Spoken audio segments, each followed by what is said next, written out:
go.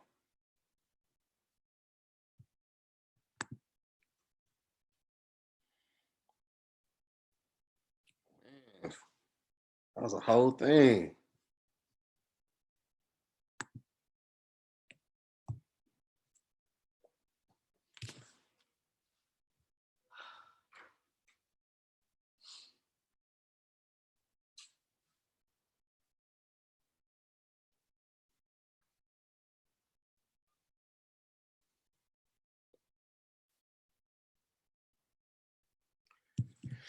Okay.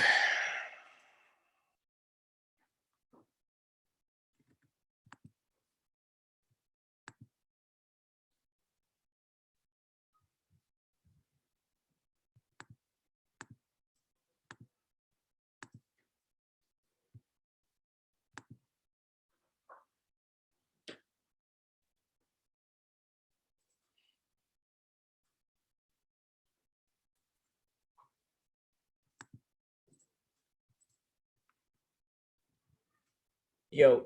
There we go.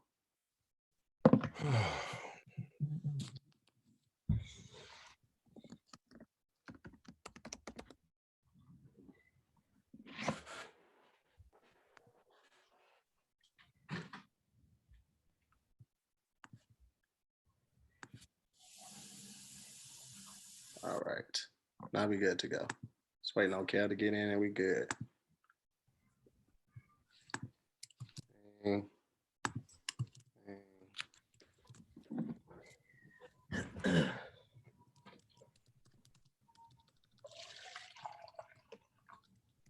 Have you on here? That sound like the lean pour at the beginning of trap music. Crispy quality. That was a crispy pour. I should do healthy pours of water on Raptrons. That'd be tight. I'm pulled up. Emergency. Good. Now we solid.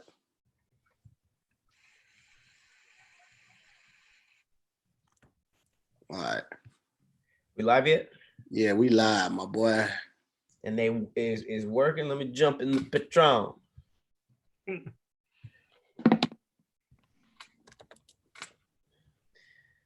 That is. Okay. How do I do this? View. Boom. All right. Yeah, we live yet? Yeah, we live, my boy. Oh, is that how And they see it? is working. Let me jump in the Patron. I just said that. Where that link at? It's in our Patreon. That's I'm on your Patreon, bro. I just made the post. I'll send you. Want me to send it to you direct to your phone? Oh, no, I got it. All right. I didn't I know. just changed the view, Pat. It might change in a minute because there's a 20-second delay. You have a 20-second delay. What? So are they just seeing us one at a time, or do they see the little boxes? Nah, it just changed right now. There's a 20-second delay. Reload. All right, people are saying we live and it's good. Yeah. Hello. Sorry, guys. I got it. There we are. Okay. It's like the Brady Bunch. What's up, patrons? Hope y'all are staying safe, staying healthy, taking your vitamins. We about to go live. We got Kev on stage in the building. What up? These things are fun. It's like I'm hanging out with my friends in a quarantine. That's exactly what it is. Yeah. The safest of ways. Right. Cool. Sorry about that mishap, guys. We're trying out this new format so we can keep the show going, and just took a little troubleshooting to get it going. You know what I'm saying? You be troubleshooting. What are you doing right now? Stop it. None of that is working. I gotta stop. I kind of just troubleshooting. I was just doing it. See, this is why we shouldn't have done 4 episodes. We be burning out slowly. 4 episodes would have been a lot. Then to have to do this. Yeah. You were trying to do 4, Pat. You knew you had to do this. I didn't know y'all had to do this. What? Yeah. You knew you had to shoot this. I was trying to do 4. Yeah, I was just trying to get him knocked out. You know, I like. Oh yeah, you're right. It wasn't here. It wasn't you, Pat. My bad, bro. Digital. I have way more free time. This is way easier than going to the valley. Why'd you have to restart it to here? Because when you start the live on Zoom, it asks you then how you want to list the video. So even after I tried to change it on YouTube, it had already did it since I initiated it off of Zoom. So it wouldn't let me do it. So I had to literally restart it. I said I got it a couple of times. You just kept explaining. So then I had to like delete the post. Like, he just gonna keep explaining this. So what I had to do is, so the internet, it goes up into the sky. What up, y'all? What's going on, patrons? Oh, there's a couple of y'all in here. That's what's up. The chat's lit. Listen, man, this will be our format, hence going forth, because of that Rona. You know what I mean? So we had to figure out how to supplement these episodes. And this is how we're gonna do it, because we can't be around each other right now for the safety of social distancing. One in the chat said, let's get to cursing. Why? What? I put it in my Patreon. I said I'm shooting DIYS with Pat and Tahir. Come in if you don't mind cussing. You know what I mean? So we stay out if you mind cussing. Because I be having some people that are like, "Kev, I come to you for clean content only, and if it's cussing, I'm out of here." And I'd be like, "Bro, my friends be cussing, and this is their I'm sorry." And one time somebody was saying somebody was mad because we were shooting an episode of Unpopular Opinion, and we started talking about Nicki Minaj's verse on Monster, and we played it, and it was like everything was cool, but then y'all played that Monster verse, and I just feel like that's not clean content. I was like, bro, I be listening to rap. Something about me made you think I don't be listen. I listen to the cuss. The cuss. I listen to the rapping cuss. I used to buy clean albums up until like three years ago. But it ain't even you. It was Nicki Minaj. I know, but she didn't want to hear no cussing. She said sometimes she be watching stuff with her kids. Let me turn the notifications off my computer because it's going crazy right now, bro. All right, you could have just done that. My shit blowing up right now.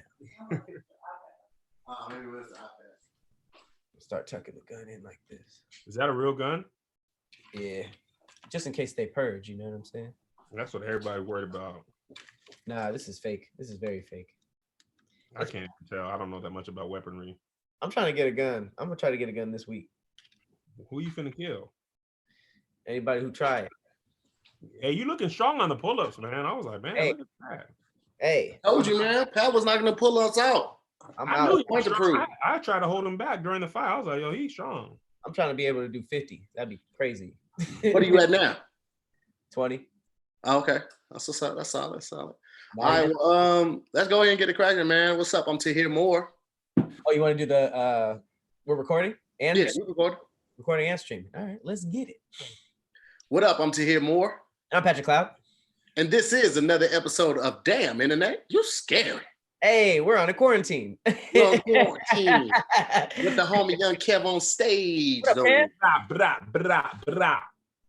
Everybody's finding their inner gangster during this quarantine. I got the like this gun wouldn't do that much damage.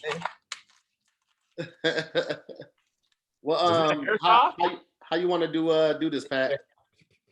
I honestly think that the song might work like this. I do too. Like I said, I think if we don't move, like we just do it with our mouths, like make the beats with our mouths. Why can't we move? There's less delay when there's less movement. And that counts for the audio too? Well, the delay is the movement because it's trying to track you. So I think if we do it like this is fine, like this type of stuff. But like if we beating like this, I think it creates a delay. All right, let's try to make history right now. Live stream beatbox rap freestyle. What genre are we going with?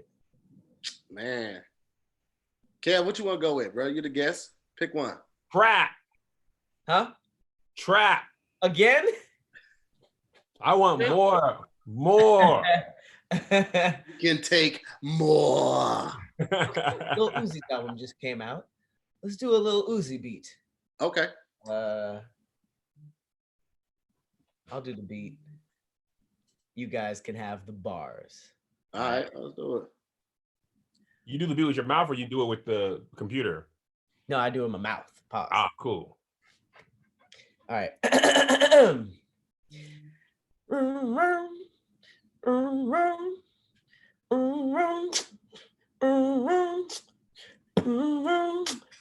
Ah. There you go. There you go. My nigga named Larry. Damn it, Annette, you scary. F on the mic, 1, 2. Pat on the beat, do. Heavy head cab. Heavy head cab. Heavy head cab. Okay, you know what? You know what it is? Hold on, Pat. Hold on 1 second. When one person starts talking, it mutes the other person. Like while you were doing the beat, when I started rapping, the beat muted, so I couldn't really hear. That's where the drawback is. That's why people don't do this. I was like, bro, I can't hear Pat that much no more. So in your ears, you just heard me completely lose. Like it was just like, it was just like. Sound like a little. It totally tuned out. And it makes sense because like every time somebody else starts talking, that little box shifts from whoever's talking to the new person that starts. That's what that is. Yeah. All right. Well, then we're not gonna do a song today. Forget you guys. You guys get it. We're in a quarantine. What are we gonna do? What are we gonna do? Rona is the bearer of bad news. Bro, we almost didn't do this. We couldn't figure out how to do this at first, man. So the fact that we got this far, man, hey, man. Y'all saying to not just do the podcast? No, we're not. We were just trying to figure out what was the best way to go about like FaceTime and all that. Because I forgot about Zoom because like a lot of companies don't use it, just phone in. So I completely forgot about Zoom as an option until we start talking about it for the Squadcast. We should have just did it in like 2 hazmat suits. Thought about that too. I thought about that for Righteous and Ratchet. I was like, okay, if Doughboy just sits on the couch and I sit on the chair and we stay 6 feet away from each other, does that count? So you guys would just social distance in the podcast? Yeah, I mean, this is the best version of that, though. This is way better. And the thing is, I was around a lot of people last week. Before the order to stay at home came, I was like, man, let me just shoot a whole bunch of videos in case they lock us down, which they did literally the next day. Right. So I was like, I need 2 weeks away from people. I told y'all my homie at the Pentagon was going to tip. I told y'all they came through. No, I was like, bro, a national lockdown, which it might still be, bro. Trump talking about lifting the ban because he worried about the economy more than anything, bro. We make up the economy. What happens if we die? That's the problem. The thing about it is, we don't have the thing. In order to make drastic changes, things have to be drastic. Yeah, and they like Italy's news. 300 people dying a day. Spain is like 479 people died yesterday. People gonna be like, all right, bro, I'm not. Wait, whoa. Yeah. The two things that are hurting us the most is it's not as drastic in America with the deaths as it is in other countries. And 2, people are like, if I get it, it's just like the flu. I can handle that. Yeah. If it was something like we were watching Outbreak the other day, you got that. You were dead in 8 hours. Mm-hmm. Something like that, people will be like, okay, man, I'm not risking nothing. What if it was airborne herpes? People would for sure be inside. That would be almost crazier than the outbreak one. Bro, that means you could get herpes without even having sex. That would be the worst thing ever. For sure, you can go into Ralph's and leave with a cold sore. Everybody would they still be trying to lie about it. They'd be like, no, ain't nothing wrong. What are you talking about? I ain't go outside. What do you mean? But there's still people in Florida, like at the beaches, like, man, I ain't scared of a little herpes. I'm telling you, because they were like, young people, they'll be fine. And people's like, oh, bro, like when you spring break or a little flu, I could get the flu anyway. Like, nah, bro, we all gotta work together. There's been 14 cases of, I think, people under 30 that have contracted COVID-19. Yeah, that whole is just for old people I feel like that was just wishful thinking from young people. I don't think any medical people told us that. The worst thing about that is old people are hearing the news like it's really terrible for old people, but young people, you're fine. Like, bro, I'm old. Yeah, right. That would suck. I didn't even think about that. They're just reading the headlines. Good news! It only kills old people. Like, what? I'll tell you what did it for me though, because I was looking at these large numbers and not even really batting an eye. But when Tom Hanks got it, bro, I'm gonna be real with you.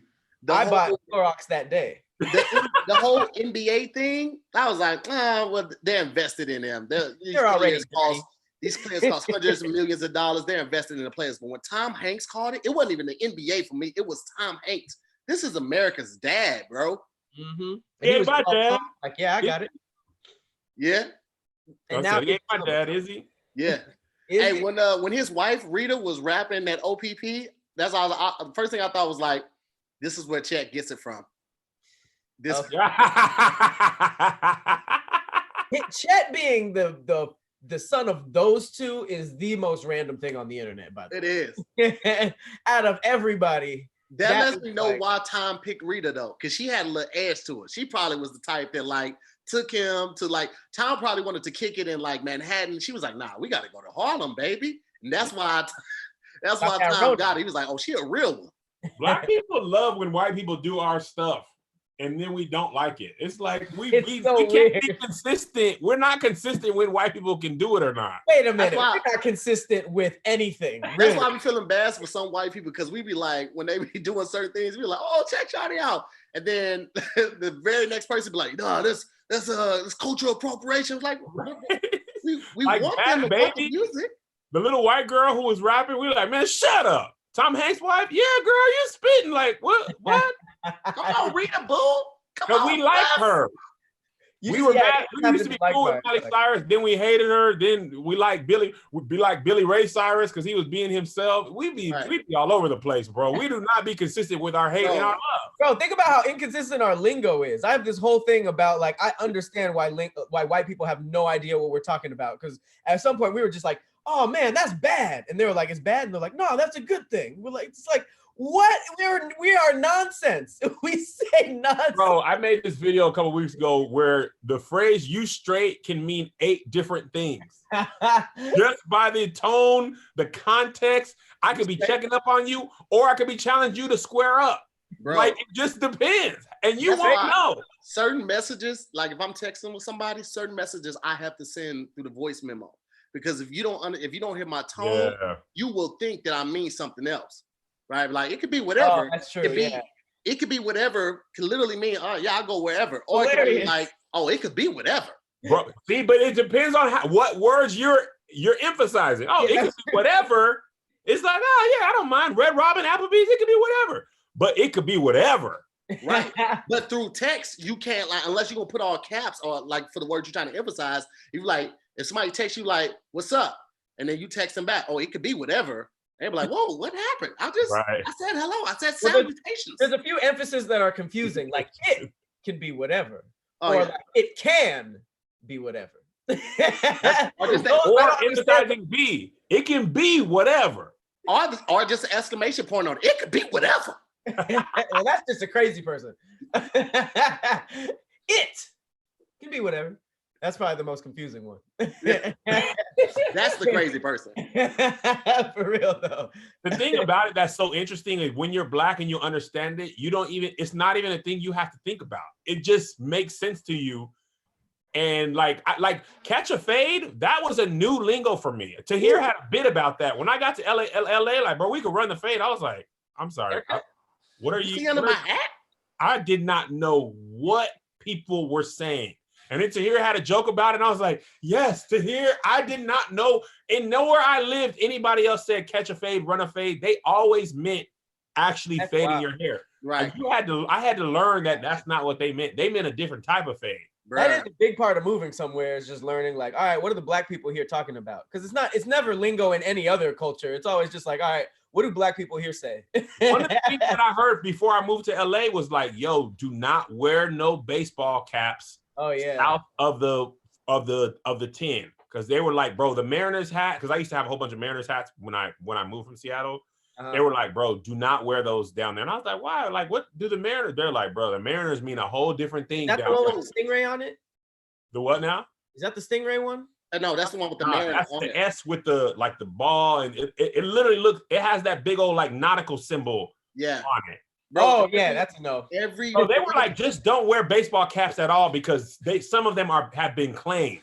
Bro, everyone, all of them, every one of them. Kev, like LA is so selfish. They are. A lot of people make jokes about the gay community having all the colors of the rainbows. Like, bro, y'all took all the baseball teams, everything, all the baseball, and they're not even color related. I thought it was like all color related. Some of them like don't even have nothing to do with the color. I didn't even know what the teams were. I just liked the whatever team the Stingray was. I wore that all the time because they had dope colors, and they were just the Tampa Bay Rays. Maybe. that's how uninvested he was. He didn't even know the team. He was like, I like these colors. And I was like, you like your life? He was like, you're right. Mm-hmm. And I was a big Falcons fan, so I was constantly pressed by Crips. Bro, here's the thing. My shirt. The Falcons? Huh?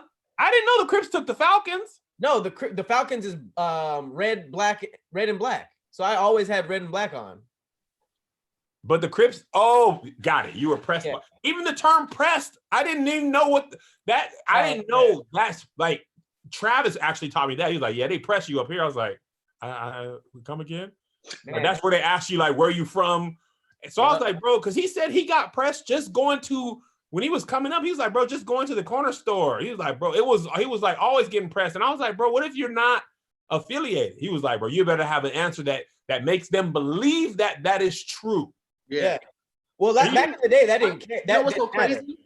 Pat, remember when we interviewed D Smoke? That was with you, right? No. Was that Doughboy? That interview we interviewed? It might have been. Yeah, Doughboy. You talking about the Empire thing? Yeah. So me and Doughboy interviewed D Smoke, and we were just talking about growing up in LA.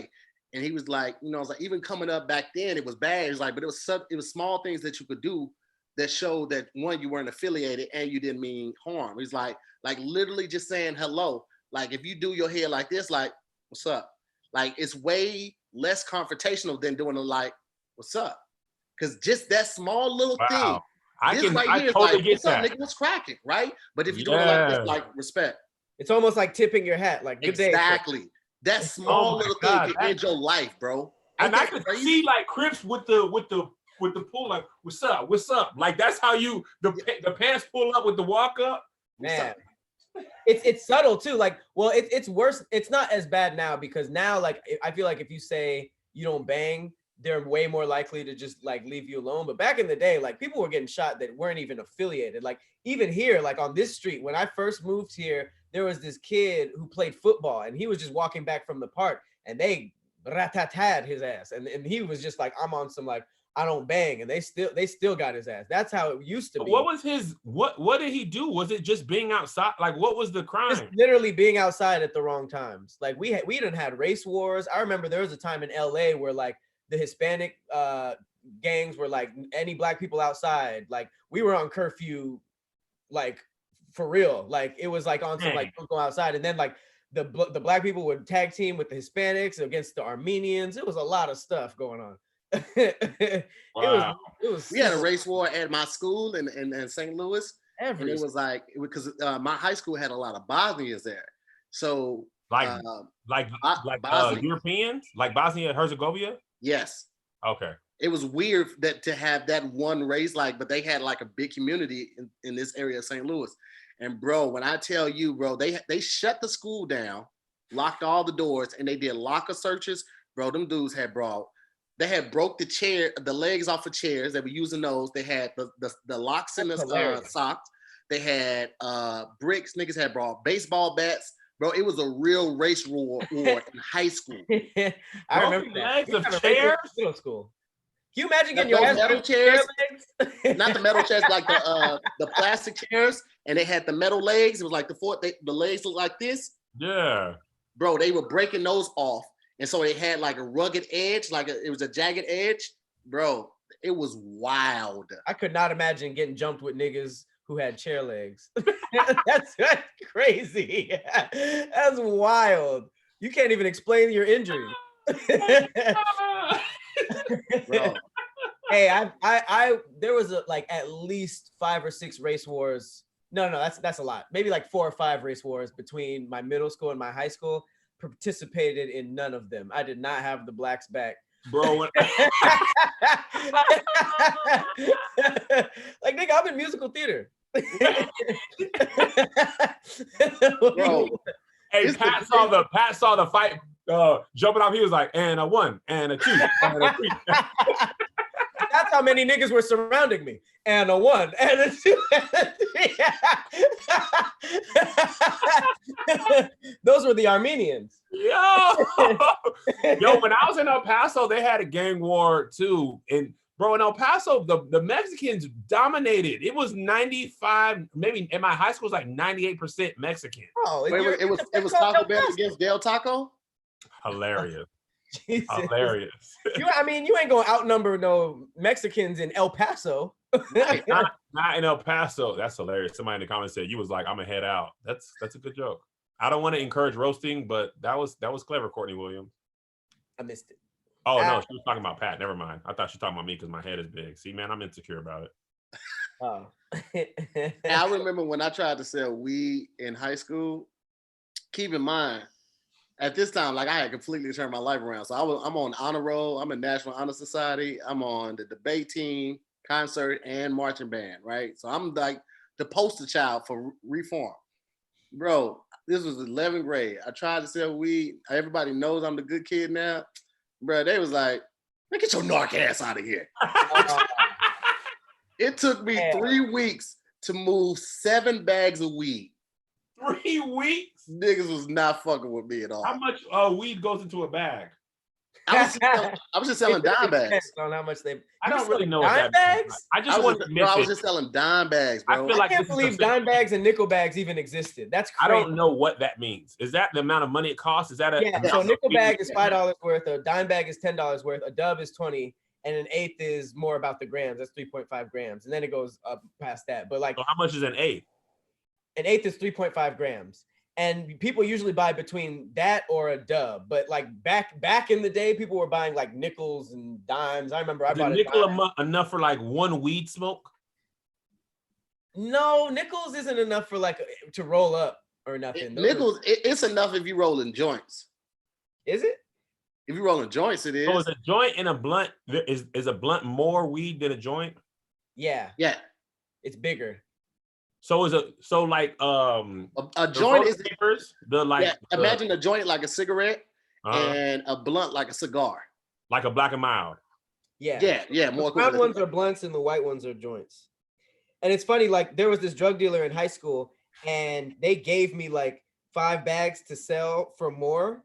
And I was just like, I've never done weed before. I'll try it. And it was like the worst weed ever. And I was like convincing myself I was high.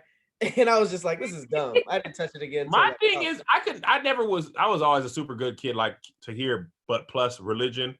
But when people used to be like the whole setup for a blunt of the whole licking of the thing is just not an appetite, bro. They were just licking it ridiculous. I'm like, yo, that's not. If you want to intro somebody to weed, you got to do the licking before you bring it to the smoke section. That's hella true. I feel that's like bro, another dude just with gingivitis all on the blunt, and then like, here you go. Like what? Put this in your mouth. And then they like burn it, right? So they got to seal it with the lighter, right? But I'm just like, bro, you just locking in germs, bro. Exactly. Whatever your tongue smell like, that blunt finna smell like. Oh man, you locking in germs with the flint. I know it doesn't make sense. I know they're really probably killing the germs with the fire, but in my mind, I'm like, bro, you just locking in your spit. Now that weed gonna taste like the inside of your mouth, I'm good, man. I was super straight edge. I didn't smoke or drink until college, and that's when I was started being around more white people. So white people taught me how to smoke. I was smoking in like apples and bongs. So I was just like, oh, this is sanitary. I didn't really get into blunts. Never understood how people smoke out of bongs, out of apples. I don't know how the weed works. It's great.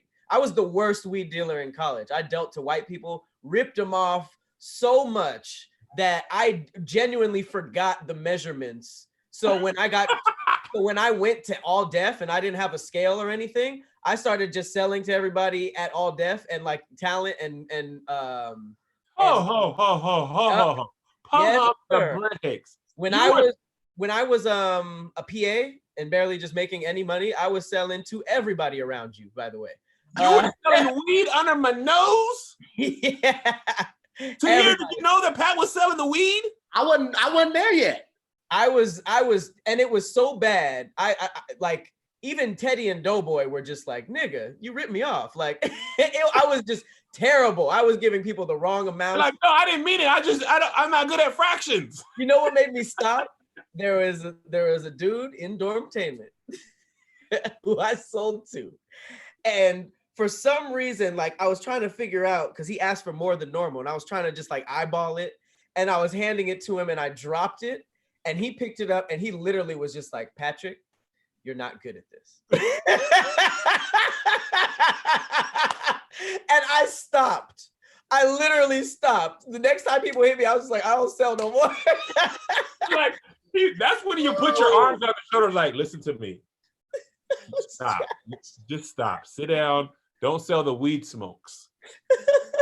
Bro, I was so unaware of stuff that happened at ADD. People were having sex with people, doing drugs. People were alcoholics, and I was just like, there is a lot of hello, my name is Kevin. I am happy to be here. Bro, people would never invite me to the parties, the kickbacks. I didn't get invited to no. I'm not tripping. I was never gonna go. Like, I was heading home ASAP. But there was like all kind of stuff happening. You were selling whole drugs at work. I was, and I was texting. I tell you everything you need to know about All Def. That the interns made extra cash selling dime bags to the talent. Yep. And nobody thought that was weird. They're like, oh yeah, it makes I love this place. I wasn't an intern at that point. I'm not stupid. I'm not. Hey, listen, I'm not working at no job if I don't get some extra perks out of it. So if his extra perk was getting customers out of it, they were not paying. I understand. Paying that much. I was like, here's the call sheet and here's the weed sheet. I've got dimes, I've got perks, I've got different drugs. I can't really readily name a lot of drugs. I don't have a good drug history knowledge. Yeah, Euphoria totally freaked me out, bro. When I watched Euphoria, I was like, bro, is this what high school is like? Good grief. Full on drug high. Euphoria, you like that show? I love it, but it freaks me out because my son's about to go to high school, and I'm just like, man, this is terrible. Are they high school? I know somebody on that show, and she's old as hell. They're supposed to be high school. Those are full-grown adults. And sometimes, let me tell you what, this is totally unrelated. The worst movie ever at having kids that look like high schoolers is Grease. Them people in Grease was like 38 years old, bro. Travolta never looked like a teenager, even in the worst one was, what was her name? Rizzo or Liz? The girl, the lady who was with Danny Zuko? Bruh, she was a smooth 42 years old. Like, she looks like the teacher. Stop it. This girl is not 17. You're lying to us. Not Another Teen movie was pretty bad too. Yeah, bro. Oh snap! That's what starring Captain America. That guy went on to be Captain America. That's wild. Chris Evans. He sure did. Yo, y'all know who been active for a long time? Me and my wife were talking about this the other day. Anthony Mackie, bro. Anthony Mackie was in 8 Mile. He sure was. He was Papa Doc. He was Papa Doc. Wow. Oh my God. He went on to be Falcon after he lost that rap battle. This guy's real name is Clarence. And Clarence lives at home with both parents. And parents have a real good marriage. Bro, that was Anthony Mackie. He went home and joined the Avengers. Bro, remember the Adjustment Bureau? The what? Adjustment Bureau. Bureau? That's what I said, Bureau. You sound like you were licking a blunt and talking at the same time. Remember the Adjustment Bureau? It sounded like how you spell a trumpet sound. Bro. Oh my God. Yo, you know what? He was in the Adjustment Bureau too. Bro, he's been in so much stuff. He kind of got a fade into obscurity type of face though. Anthony Mackie has probably, like, realistically probably done over 15 movies outside of the Avengers franchise. Outside of the Marvel franchise. I gotta look up when 8 Mile came out because that was a minute ago. 2002 or 3? 2002. Jesus. First of all, 2002 was 18 years ago. That's depressing. That means if you were born in 2002, you're 18 years old now? That's ridiculous. Bro, my daughter was born in 2005. She's a freshman in high school. That's My wild. son is. In my mind, anyone born in 2000 is still a little kid. That's how I feel about kids born in 1990. No, for real though. They're fully. They are legitimately turning 30 years old. I'm like, oh, you little 8-year-old, you want a juice box? You're born in 1990, were you? Like, I'm 30 years old this year. Bro, I always forget Pat is as old as he is now. Pat is having an allergic reaction or something. Are you okay? You need some Benadryl? No, it's just the dog dander in here. I'm good. I'm like, bro, this dude, his eyes watering. We're like, yeah. He like, his eyes swelling up. Like, bro, you good? Nah, I'm good. I have allergic reactions 7 times a day. I'm all right. That don't sound healthy. That don't sound healthy at all, Patrick. Yeah, that's my life. Life with asthma. But you know what? When I have an asthma inhaler, you know what it doesn't have on it? What's that, Pat? Wires. Look around you guys. It is a wireless world. All right. If you still rocking the headphones with wires on it, you last year already. That's it. You out of here. So now it's sort of like the time to be, catching up to the new age, the new year. 2020 is among us. We at home anyways. You need a good pair of wireless earbuds. But what do you suggest, Pat? Before you start, dropping hundreds of dollars on a pair, you got to check out the new wireless earbuds from Raycon. Raycon? Raycon. All right. You don't say. These are actually super, super dope. All jokes. Yeah, I'm actually pretty big fan. I like them a lot. I was like, oh, these actually are really good. Yeah, because obviously people already know that they're not only half the price of other premium wireless earbuds on the market, but obviously they sound just as amazing. That's how they're able to do that. And they work way better than the cheaper end models that are on it. They're like a perfect medium for the earbud user. But they just got a newest model, the Everyday E25 earbuds. And it's their best ones yet. It has 6 hours of playtime, seamless Bluetooth pairing, more bass, and a compact design that gives you a nice noise isolating fit. I really like their packaging too. It looks like comes in the blue and the black, multiple colors. The thing I like most about the Raycon is that how they come with the multiple little rubber earbud part right there. So like most places come, most packaging comes with like 1 or 2, but this one gives you like 4 or 5 different like sizing, so you can make sure that you get the best fit for your earbud. No, I totally agree, and I think that most of the times whenever you're wearing earbuds, you don't really get bass like that. So the fact that they have good bass is super dope. And unlike other wireless options, Raycon earbuds are both stylish and discreet. No dangling wires or stems. And it was actually the company was co-founded by Ray J. Yeah. Oh yeah. That's actually a legit businessman. He has good businesses. He's been killing it. The glasses, he made that a meme, started selling like crazy. And the scooters, he had the little scooters thing too. Really well. So shout out. He's getting that money, bro. And all these celebrities like Snoop and Cardi B are obsessed with Raycons.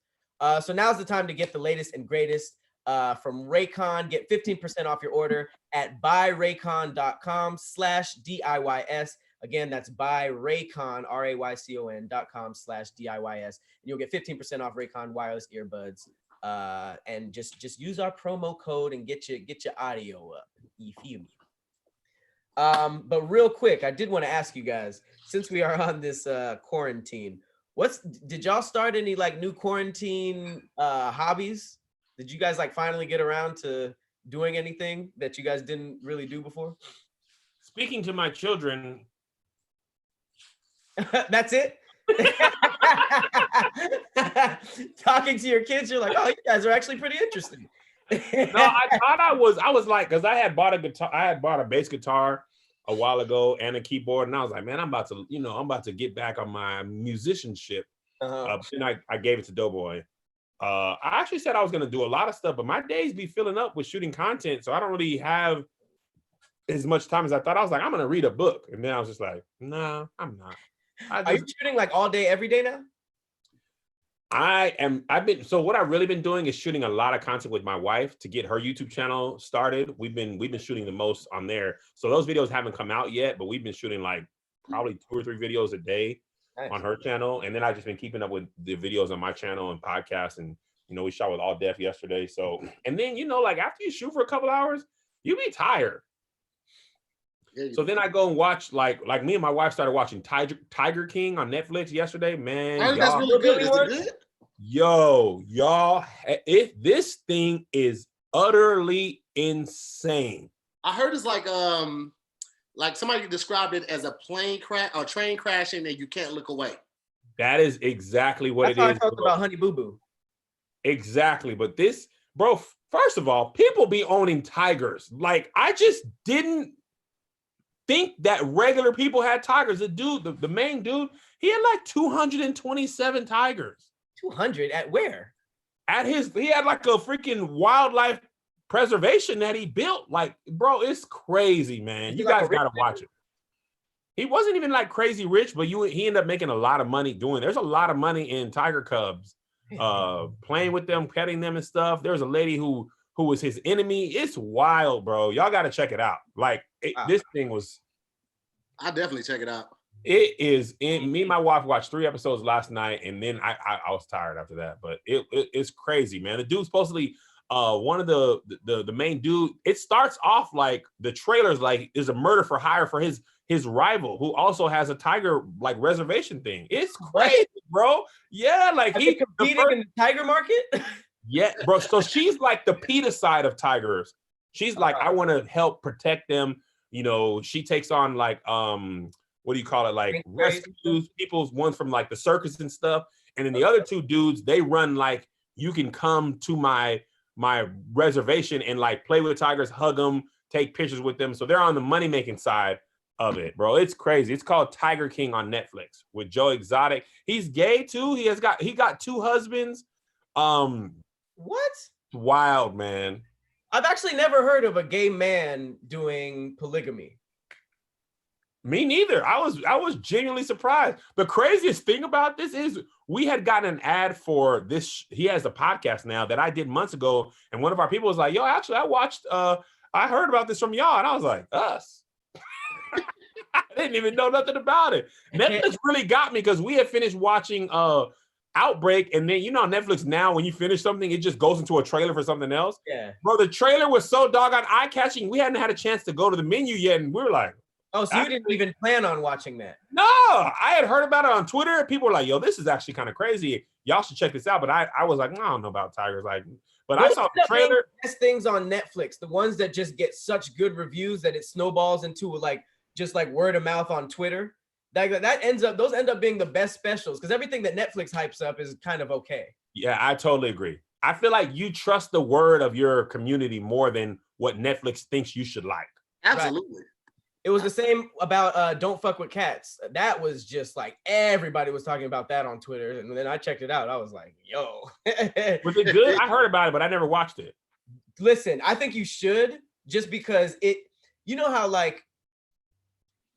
something will happen like I forget what story it was, but when XXXTentacion died and the whole internet blamed that one guy and you started seeing people like doing this random research like he was here 3 hours before. Oh, yeah. I remember that. He had he was at this shrimp place, which is located blah, blah, blah. It's literally like that in full detail. This guy just started uploading these horrible videos of him like vacuum sealing kittens in these packages and just like killing them in these crazy ways. They don't show any of that, but it got so it went viral on Facebook and the people watching it, like especially like the obsessive internet people, used all these crazy methods to hunt him down as just a tribe of people on the internet. Like the police weren't paying attention. They were calling the police. They were being ignored. But it was like down to like, okay, this is the outlet that he's in. So he must be in one of these countries. The crosswalk by him is only in Canada. Like they were literally like going through Google Maps street by street. So is it a documentary or is it like a scripted series? No. It's a documentary about this Facebook group that basically had this full investigation trying to catch this guy that led into like a national search with the police. and the police were like asking this Facebook group for like information. It's dope. It's like a 3 or 4 part series. Bro, yeah. That's just like how we were talking about with earlier, like how the 90s different from the 2000s. Like, had we have the technology now that then what we have now, like with phones and all of that, bro, Biggie's killer, Tupac's killer, Zodiac killer, all of them guys, bro. Like, these phones make a world of a difference. All it takes is a couple of obsessive people. But sometimes people be wrong, and it causes real pain to people they be wrong about. The dude that they pinned XXXTentacion, the Soldier Kid or whatever, he was like, they're saying he was the only one who's ever defeated Black Twitter, because we were just absolutely wrong about that. Really? Yeah, and it was like a solid 2 weeks that everybody like was crucifying him as like, you know, F you killed X, because you know X's fans are crazy, but yeah, they got on him, and then it was just like, was that rapper dude? Was he the other rapper? It was like Soldier Kid or something like that. Okay. And what did it come out, that he wasn't even around, or what? Like, how did he prove it? They caught the guys who did it. Oh, that's right. They have like cameras and stuff. So that'll do it. That'll do it. At Twitter, like, so it was just the police doing their job. Like, actually, you guys are way off. Yeah, that's why they don't always listen to people on the internet. But this don't fuck with cats. Those are the people they should have listened to. It's pretty dope though. That's craziness. Tahir, what's the one thing you picked up on the quarantine? Did you pick up any hobbies? Weight. I have picked up weight. Listen, we were outside of the back doing this this workout thing. I saw on Facebook. It basically has like a workout for every letter of the alphabet, and you have to spell out your first name and do that. Bruh, the first name was like 10 burpees out the gate, and then the last letter of Farron's name, it was another 25. I was like, oh, get out of here. We're going to change that last 25 to mountain climbers. Did you spell Tahir or Bob Bob?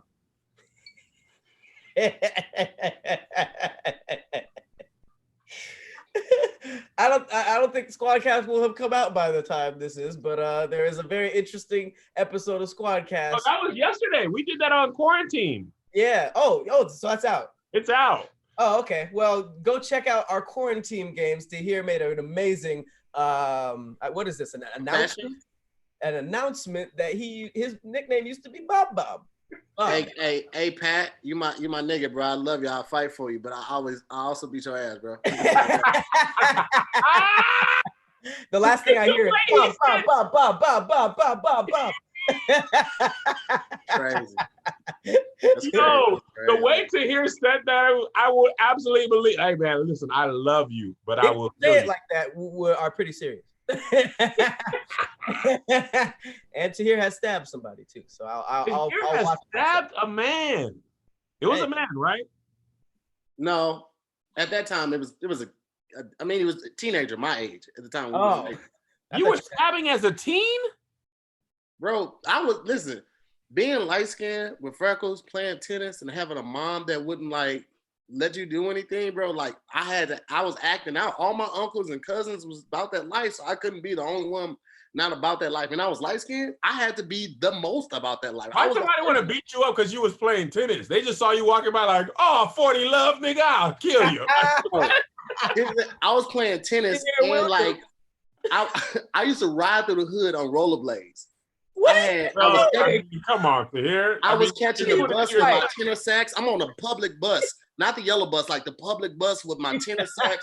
I got my tennis racket in my backpack. I just look like a target. And so because of that, I had to overcompensate. It's like all my cousins, all my uncles and cousins, all them niggas was GDs. Everybody in my family could fight. So it's like, if you can't fight, you better be able to aim.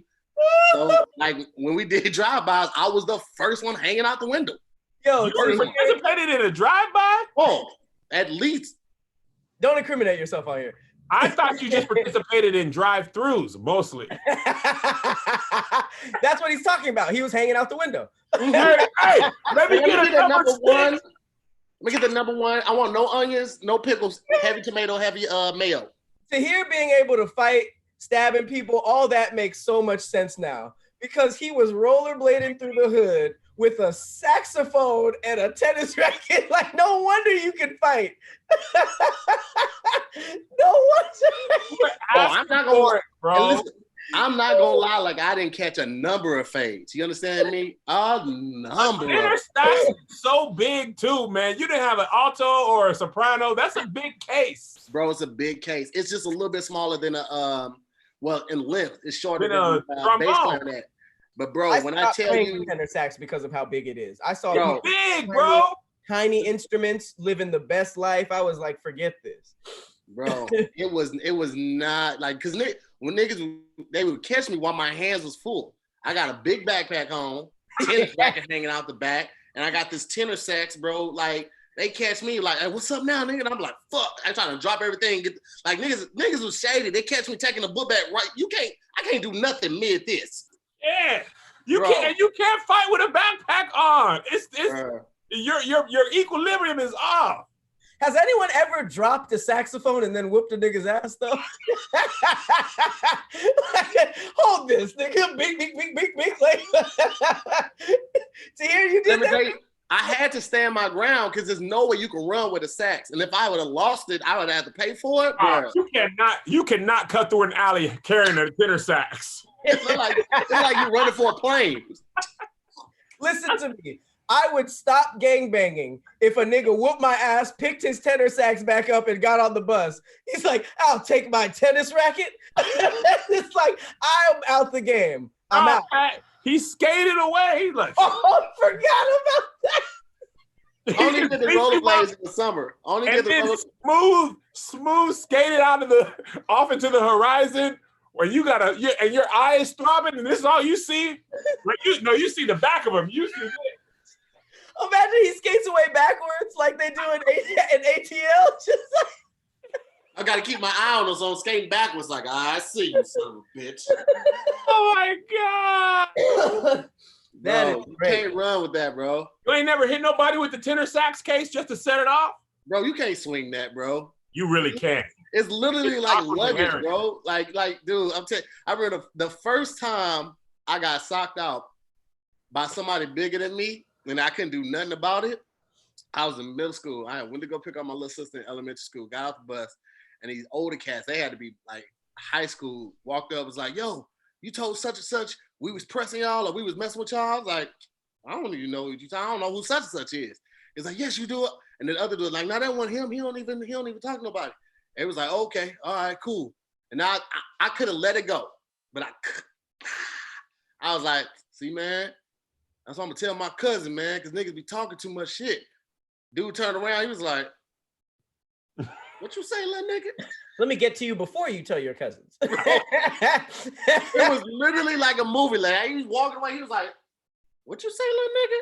Bro, he was like, who's your cousin? I was like, you don't know him. He older, he a GD. You don't know. Like, well, I'm a Crip. And then his homie's like, man, leave the little nigga alone. It was just like in Boys in the Hood. It's hey, leave the little nigga alone. He's like, you right. Oh, snap. I feel like they would have. You punched him. We said leave him alone. Right. That sucks because after he said you right, you were probably like, oh, thank God. my only that thought was the opposite of leaving me alone. in that moment, my only thought was, don't fall, they're gonna stump you, right? So I had to take it. He wound up like a Major League Baseball pitcher. He came back with one of these, like it was a Three Stooges punch. Bow, right down. I was like, if they stomped you out too after saying leave him alone, like who are these friends? And leave I him was alone. Bro, I was obviously a middle school student. He was like the threat, the potential of a threat. They was like, bro, when you live in that lifestyle, like, did y'all watch The Wire? Yeah. Mm-hmm. Remember when they tried the season of the school when they tried to study the high school kids and they were already hardened criminals? They're like, oh, you got to start with middle school. I mean, we got to start with sixth graders. Yeah. That's how this kid's 17. He's been in jail 3 times already. You're already Michael B. Jordan at that time. You're already Michael B. Jordan. That's what Tahir was like when you Michael B. Jordan grades. Ball and string.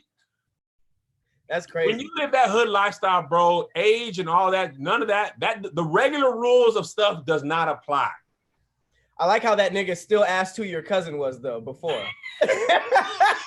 He was like, what'd you say? Wait, who's your cousin? Because he gotta know. Listen, that answer can determine his next move. It's somebody exactly.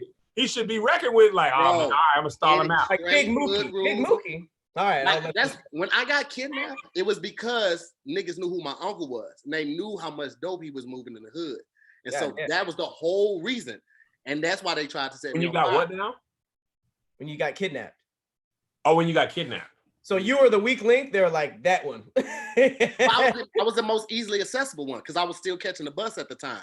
Oh, how old? Look at him catching the bus and both ways, the tennis racket. No, I was 13 when they called me. God damn! What, they put the pillowcase over your head? Nah, they just like literally. I'm getting off the bus. Niggas just walked up, grabbed me, and dragged me to this abandoned house. The fact that he didn't realize that he was kidnapped is the weirdest part about that story. You say what? When you were on JK News, you were like, "No, I wasn't kidnapped. They just took me and then said I can't leave." They were like, "So you were kidnapped?" He was like, "No, yeah, I guess I was." Oh, you didn't know that until recently? What'd you think? I just think some niggas that called me slipping. Because when you say kidnapping, I'm thinking like I always think like a kid, like 6, 7, 8-year-old. I didn't realize the van, the hood over you, you know. I think all of that. You know what I'm saying? I just like, oh, niggas called me lacking. Like they got me. Yeah, niggas got Did they beat you up? Huh? Did they beat you up? No, they tied me up and set me on fire because I didn't have the information they wanted. Hold. Set you on? You got set on fire? I told you this. We talked about this on your show. They were asking about the location of the dope houses, but I literally did not know where the dope houses were. Okay, at this point, can you just tell the story? Because this keeps getting better. Me and Doughboy were laughing a lot. The fire part slipped by. Wow. So okay. Let's run it back from the beginning of the day. What'd you have for breakfast? I don't know. Cereal. Okay, now I'm getting off the bus. Took me to the abandoned house. No. I mean, it was a couple punches thrown. They definitely threw a couple punches, like to get me in the chair. Where was the bus driver? He was just like, "All right, this is your stop, bro. Help me." No, it wasn't that type of bus. It was a public bus. It's like Metro. Once you're no longer the bus driver's responsibility. Actually, if it's something that happened on the bus, he's not responsible to stop anything. He just has to call it in. Did he call it? In that city, you probably don't want no problems, bro. Nah, especially if that's your route. That's probably your route for the whole week. You call something in or you try to help out, they catch you the next day. So how did you got off the bus and what happened? They called me, took me to the abandoned house. You keep passing the parts that I want to hear. No, they called me getting off the bus. Were they waiting for you? Like they expected you to get off at this stop? I did it every day. Same bus every day. Rosemount every day. So they came up to you and just grabbed you, or they punched you? No, they grabbed me. There was 3 of them. Grabbed me. Off your feet, or you were just going down the street like this? Nah, they like grabbed my arms. 2 of them like on my sides, grabbing my arms and like dragging me. The other one kind of like looking out. He's leading the way. Take me to an abandoned house like up the street, right? So I'm like, yo, get the fuck off of me. I'm trying to do all of this thing. No but one at saw the same this? Huh? No one saw? It's East St. Louis. It just looked like a fight. Kids up like that. It just looked like a fight. Okay, and they were grown men though. Yeah, well, I mean, yeah, probably late teens, early 20s. Oh shit. Okay. Take me to the house, punch me a couple times, and I'm tied to the chair. They tied me like one of the ropes that like girls jump rope with, like the ropes that you would put on. It tied you up with double touch? Huh? Yes. It tied you up with a jump rope? Mm-hmm. Like that rope. Like it literally looked like they took it from somebody's little sister or one of their little sisters, something like that. This seems like a little kid crime. Okay. And there was just abandoned houses everywhere. At this part of East St. Louis, 37 to Caseyville, like, yeah, bro, it's like, it was an old candy store, right? Like 1 block away from the bus stop where the bus stop was. And I think 36th Street is where they took me down. No, 35th Street is where they took me down. And it was like a little spot right behind the candy store. So they took me in there. It was a chair. They already had it set up, had the chair, tied me to the chair, punched me, hit me, asked me for the locations. Like they just needed to know what street it was on. They was gonna find the house. Like, bro, I don't know nothing. Like I go to school. That's y'all know me. I ride the bus every day. I go to school. This nigga know, bro. Threw the kerosene on me. Couldn't tell him anything else. Kerosene? They had kerosene, but they didn't have a rope to tie you up?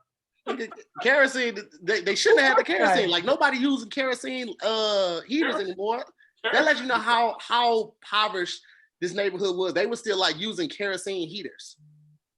Kerosene is an old school flammable liquid. Yeah. Grab the kerosene. Yeah, who organized this? This was a terrible crime. So wait, how much did they pour on you? just enough like douse me. It mainly got on my pants. It mainly got on my legs. But they doused you like this. It wasn't over me like this. It was like this. So tell me they didn't do the whole like. Shh. Nah, it wasn't that dramatic, but they just do it. They just lit it. A match or what? Lighter. And you got on fire. Legs caught on fire. Pants caught on fire. But the rope that's what most of the rope was. So like once the rope caught on fire first, I was able to like kick free. The chair broke a little bit and I was able to get away because the rest of the rope was like on. Were they watching or did they leave? They dipped. They ran. As soon as the fire started and I started screaming, they dipped. So Why you told the truth. Because if you didn't, they would have called you liar, liar, pants on fire. Okay. All right. Okay. I'm sorry. I know you want me to be better than this to hear, but you expect more from me than I expect for myself. Why do villains always leave before the job is done? They're always just like, all right, Batman's in there. Let's go. Probably like they probably do. Bro, you probably think about having to do this, but then when you really do it, they're probably like, "Oh snap! I don't want to watch this." It was so surreal, and then it's like once I'm screaming, it's just drawing attention to them and the location. Right. So it's just like, let's get out of here. He ain't gonna make it. Do you think they doused enough on you? Like, do you think they were trying to burn you to death, or absolutely? I absolutely believe that was the guy because everybody knew my uncle, so it's like, if I live, I'm going to tell him. Yeah. If I tell him, he's going to find you. Right. So they poured enough to kill you, but it was just on your pants? No, it got more, but that's what caught on fire first. Do you have any lasting burns from this? Yeah, the back of my legs, like the calf part, still doesn't grow hair right there, like where I have my tattoo, the arch at. Those parts didn't. Is that part of the reason why you got those tattoos? No. Is that wait? So you weren't really burnt like that? Like how'd you said the rope caught on fire? Mm-hmm. Well, the rope was on the legs, and it was like behind my wrist, right? So legs caught on fire first. The rope where the fire like was the strongest at or the most lit was right around where the rope was. So I was able to like kick free, and then the chair was just like a wooden chair, and it was old. I guess they probably found it in the house. It didn't look like they brought it with them. So when that caught on fire, and the rope was able to catch a little fire, so it didn't like burn all the way off. When the chair broke, I was able to like, you kick your legs or you take your pants off like that. I was able to get loose from there. Did you break the chair? No, it was just, I ain't that strong. I was still tied up. I was just moving around. And one of the legs was the right leg was loose or weak. And so you kicked out and then put the fire out, or was the fire already out? Nigga, I stopped, drop, and roll. And you didn't have any permanent burns? Not permanent, no. I mean, I was burnt up. It wasn't like 3rd degree. I didn't have to go get a skin graft or nothing like that. Really? A&D ointment for a little bit. Wow. I mean, shit, you're pretty lucky. You're lucky they also didn't do no butt stuff. You're kidnapped and put in an abandoned building. I'm glad I'm not the only one, man. I couldn't let the joke go. Pat said, "You're lucky they didn't do no butt stuff." That's to hear, like, in all seriousness, that's insanity. You have lived a life. Nigga, that is Narcos. You should thank the Lord. You are alive. This is just one of your things. This isn't even all. And I thought we all knew about the whole story. We did not. I don't feel like you went into this detail on Righteous and Ratchet. The fire is a big. Y'all kept cutting me off on Righteous and Ratchet. I know we were terrible on that day. Hold on. Rachel Sutherland and Courtney Williams is East St. Louis, Illinois. East St. Louis is in Illinois. St. Louis is in Missouri. So it's east of St. Louis. So it's East St. Louis. This is where it happened. Just so y'all know. That is insanity. I remember one time I had a similar story. I kind of like got some kerosene on my pants once, and I lit the stove or something, and it caught my pants on fire, and I had to take my pants off, and it turns out that my pubes got singed. So I had to do some manscaping, and it's kind of crazy because Manscaped just redesigned the electric trimmer, and Manscaped engineering team spent 18 months perfecting the greatest ball hair trimmer ever created, and that is the new and improved Lawnmower 3.0. Now, This wait, Pat, wait a second. I heard that this is a 3rd generation trimmer and it features a cutting edge ceramic blade to prevent manscaping accidents. Is that true? It is true. It is true. This helped me through my whole ordeal. Wow. So Manscaped accidents, all of that is finally a thing of the past. I'm telling, no nicks, no cuts, none of that. They perfected this. This is premium. The battery lasts up to 90 minutes, so you could take a longer shave too. One of the coolest things I like about it, Pat, is the LED light, which illuminates grooming areas for a closer and more precise trimming. That I thought was pretty cool. Just in case you want to do it in the dark, they got. I just shaved my balls with that this morning, and boy, let me tell you, they are smooth. Eggshells, my nigga. Eggshells. They've also upgraded to a 7,000 RPM motor with quiet stroke technology. I love the quiet stroke. Let's not forget about the charging stand.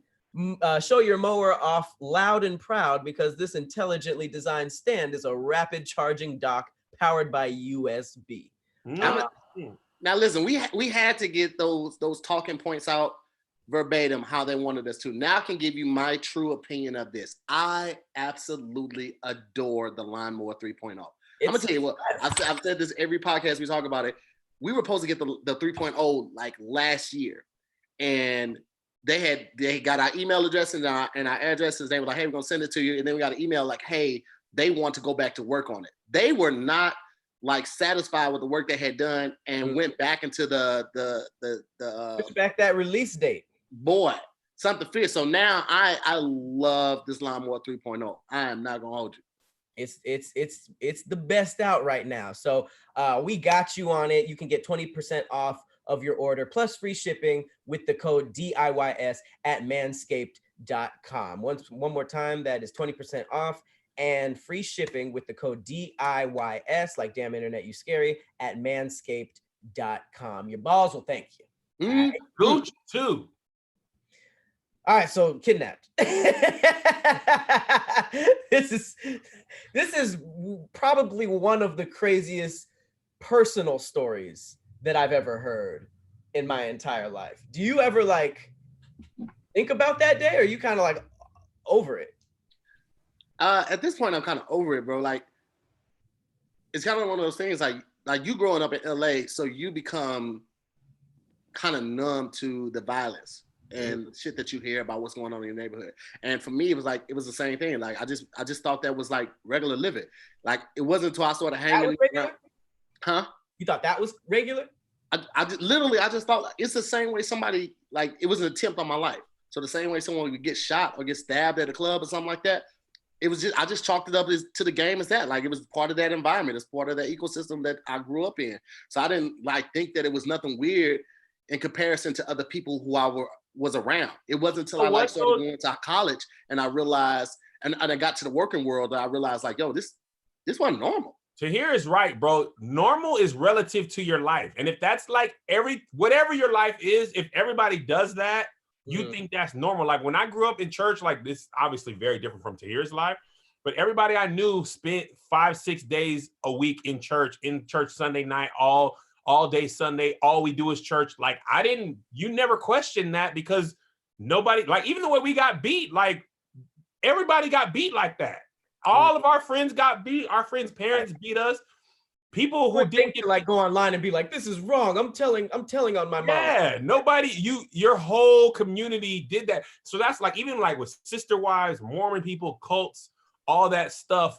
If that's your everyday life, you don't know no different. That's like The Wire. Remember The Wire? Like, bro, if you grow up in that game, like Avon's nephew, D'Angelo, he didn't have no choice. We sell drugs, bro. That's what we do. Anything that also is unusual. That also explains why Tahir didn't really realize he was kidnapped until recently, because he was probably just like, yeah, I mean, it was just like some regular shit. Tahir found that in his mind as, I just got caught slipping. Literally. That's when I got shot. That tells you everything you need to know about how he grew up. He got kidnapped, beat up, set on fire, and his mind said, they caught me slipping. Like, what were you supposed to do? Ride the bus to another stop? You were victimized. That is the craziest part, is that those guys really wanted your uncle to find a his 13-year-old nephew burned to death in an abandoned building. Like, Jesus Christ! Like, what? I never even went that far with a thought. It was just tell Unc. And he was upset. You don't got to talk about that, but I'm sure he was. I was one of the favorite nephews, so yeah, that plenty pissed. So was this a weekday to here? Yeah, I was coming from school. So the next day, did you just go to school? Yeah, nigga, I had perfect attendance. Did you get off on a different stop? Like, what was the? No. You were just like, well, it's Thursday now. No, my uncle, I mean, after that, my uncles and my cousins, they made sure they were at the bus stops waiting on me to make sure nothing went crazy like that. Okay. Like my mom was more freaked out. Back to normal. But I didn't tell my mom that night. I didn't tell my mom until a couple weeks later because I know she would have freaked out. So it was a weird situation, man. Because my mom always made more money to live somewhere else, but she had a gambling problem. So most of her funds went to that. So we didn't want to be at my grandmother's house, but it was kind of that's what our options was at that point. And I know she felt some type of way about it. So I just didn't put that extra drama on her. So I just told my uncles, and my cousins and my uncles will be up at the bus stop waiting on me when I got off for Your mom didn't know? She didn't know until a couple weeks later. She didn't know till after my uncle. Dang. Well, I guess that's for the best. That is pretty crazy. Huh? We were living very different lives. Fam, clearly. I was doing all this on Grand Theft Auto at the time.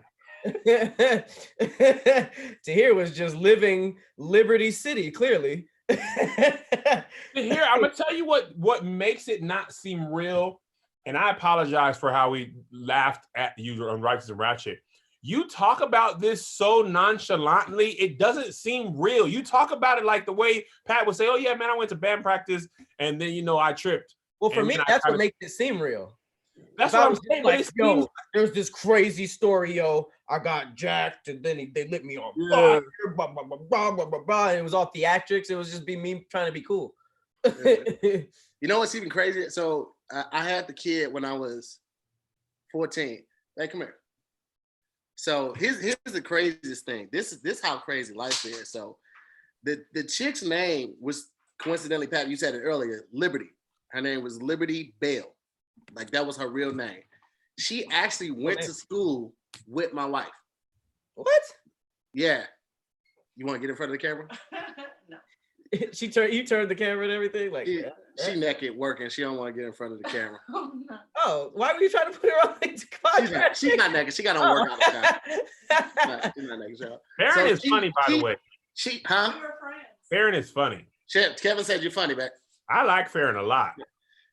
Yeah, they were friends. She remembers me coming up to her school because I would go up there to go meet Liberty, to walk to her house, to go pick up my son, to catch a bus. I had to catch 3 buses to get back home to have my son. And this is what I was doing on the weekdays. So I would leave school early to go up to her school to go get him, to catch three buses, go back home so I could have him for 5-6 hours. Then I had to catch those same 3 buses back up to her crib, catch the same 3 buses back home. And then get up for school literally 3 hours later. That's insanity. You that's how much you slept, 3 hours? I mean, when I would go get him through the week, yeah. Jeez. When I wasn't working, because I would get him when I didn't work at the junkyard because I was too young to work a regular job. So on Mondays and Thursdays, I would work at a junkyard picking up cans, stripping corners of aluminum, breaking down carburetors for alternators for copper. Anything I could do to make some pick up the money and make $20, $35 a day in 3-4 hours. And that was the money that I would use to pay for his daycare or shoes or clothes or wipes or diapers and stuff like that. And then on other days, I would go get him at the school. And you were 14 at this time? Mm-hmm.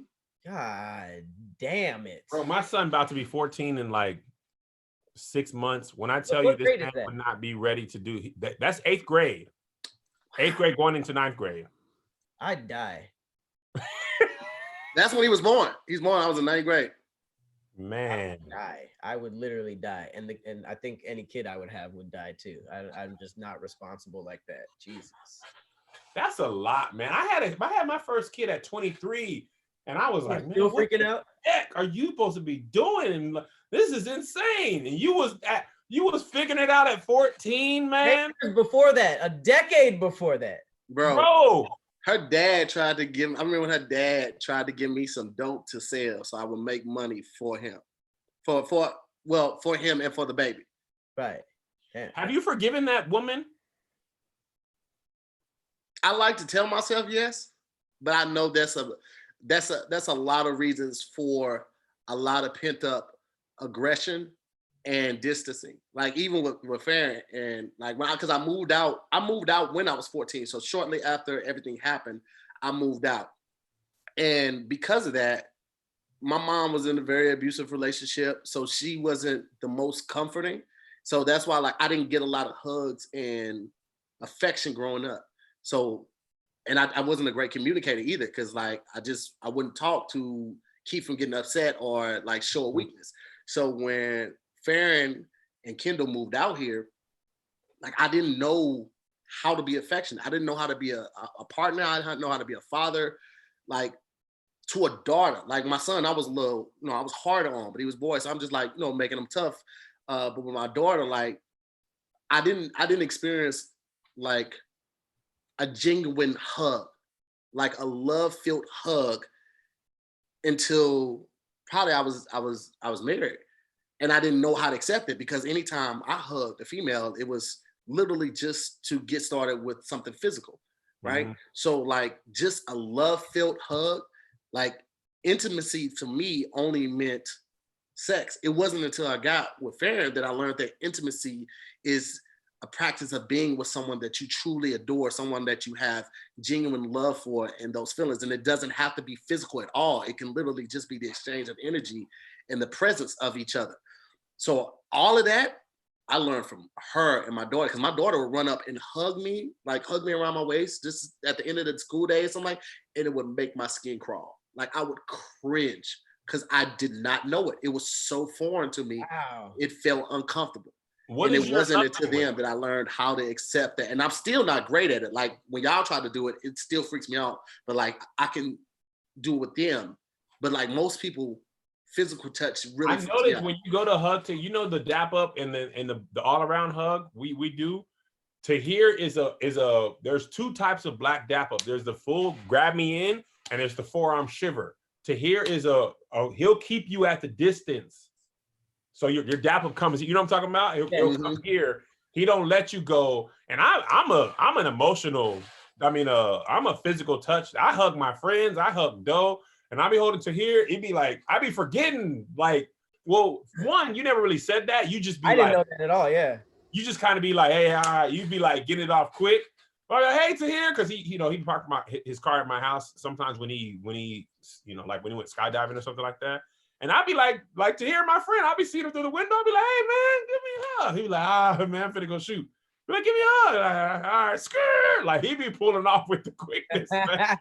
He just kind of walks away. And you just introduced the hug thing like a week or so ago, maybe? Yeah. I never talked about, like, all of this is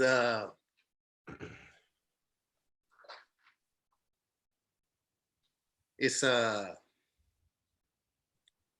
difficult for me to talk about because I never wanted to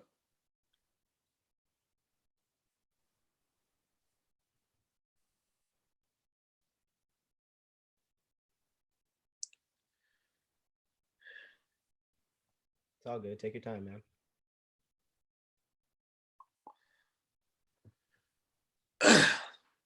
I never want to be vulnerable because I feel like people.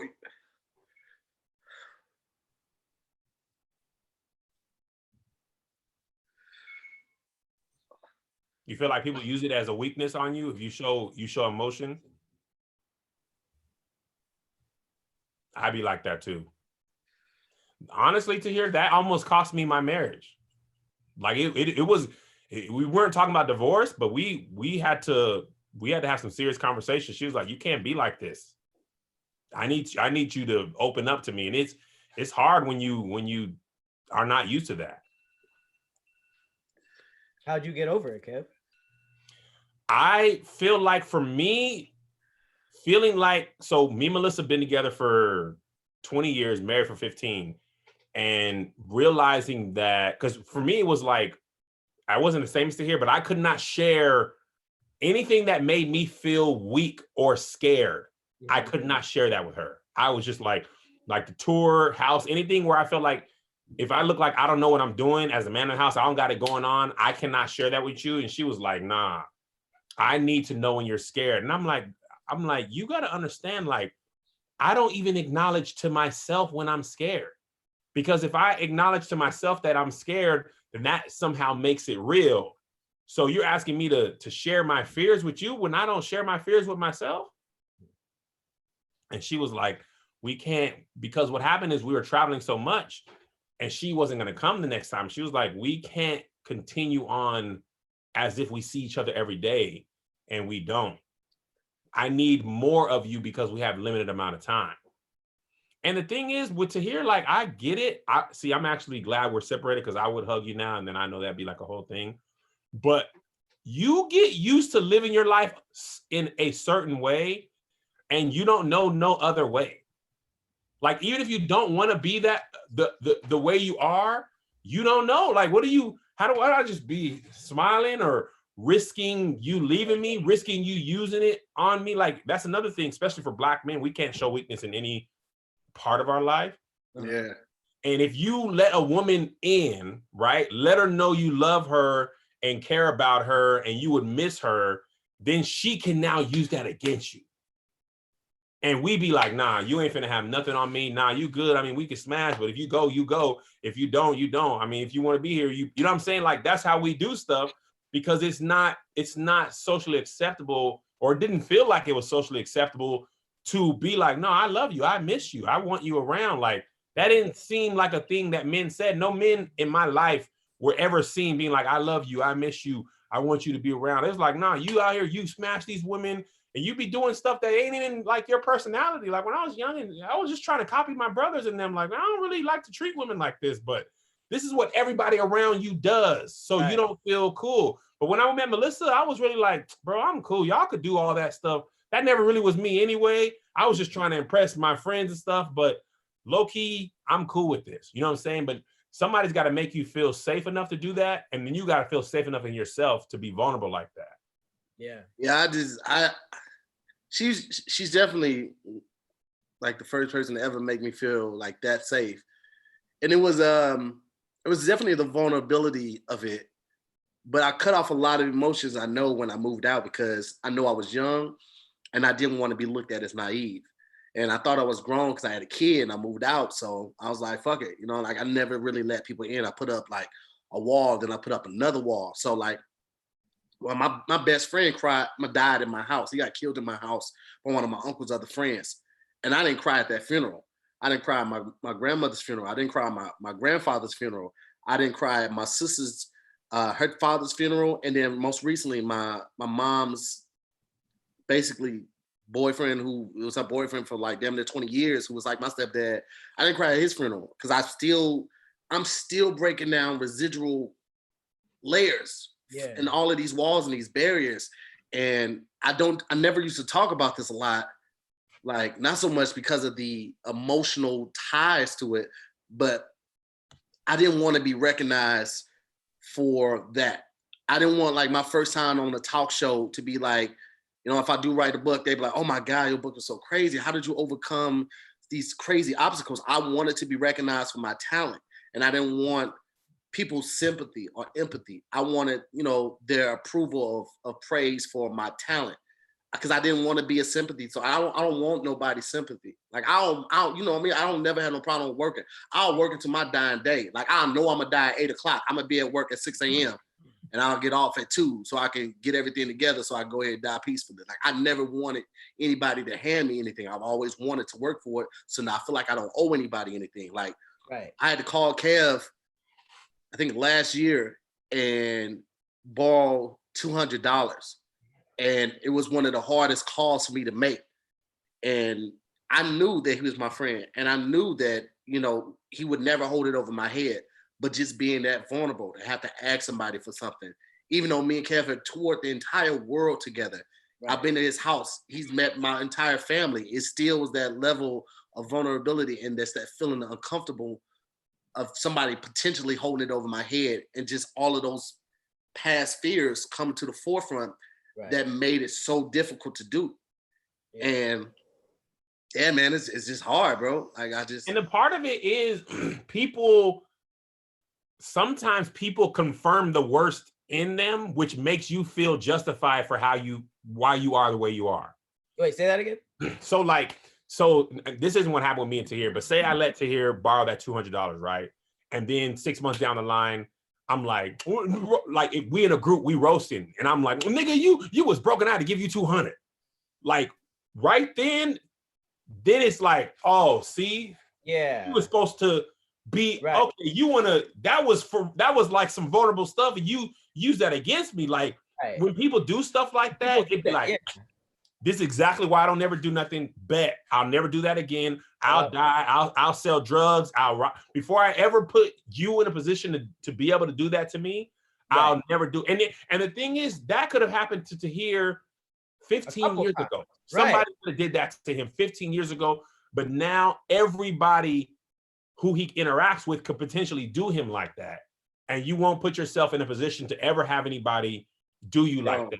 That's why I'm working. Women, this is what I want to say too. I'm sorry to hear, and I know y'all get on me for this, and I'm gonna try to be better, but not right now. You've been doing actually really a great job of not interrupting this whole show. I'm working on it. We're all human. I be talking too much. A lot of times women don't realize that they are the reason that we be like this, because they throw our feelings in our face. Women in previous relationships, you open up and then they try to punk you, call you weak or something like that.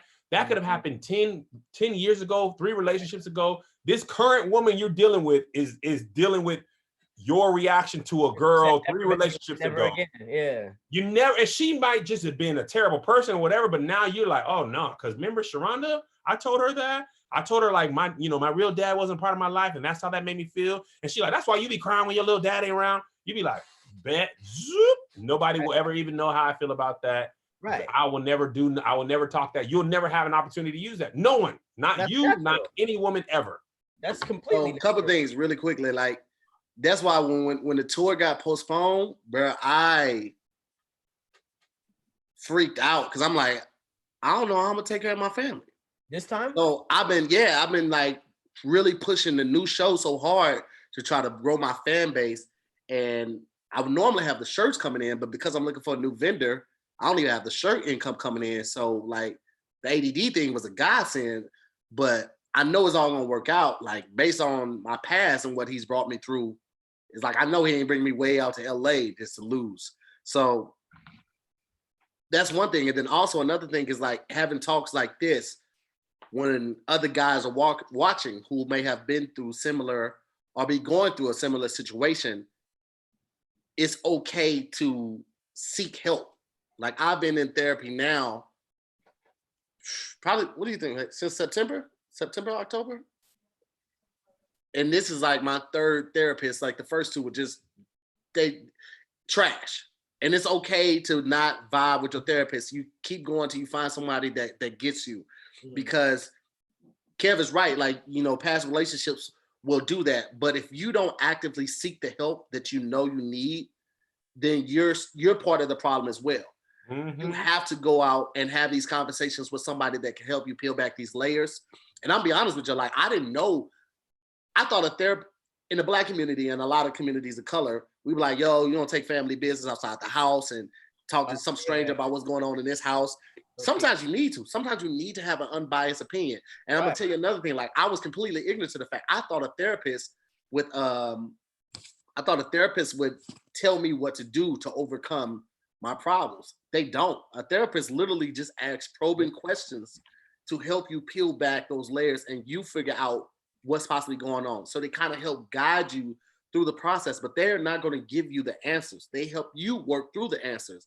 And I felt that was essential to my professional life and more so to my personal life to figure out what is going on with me.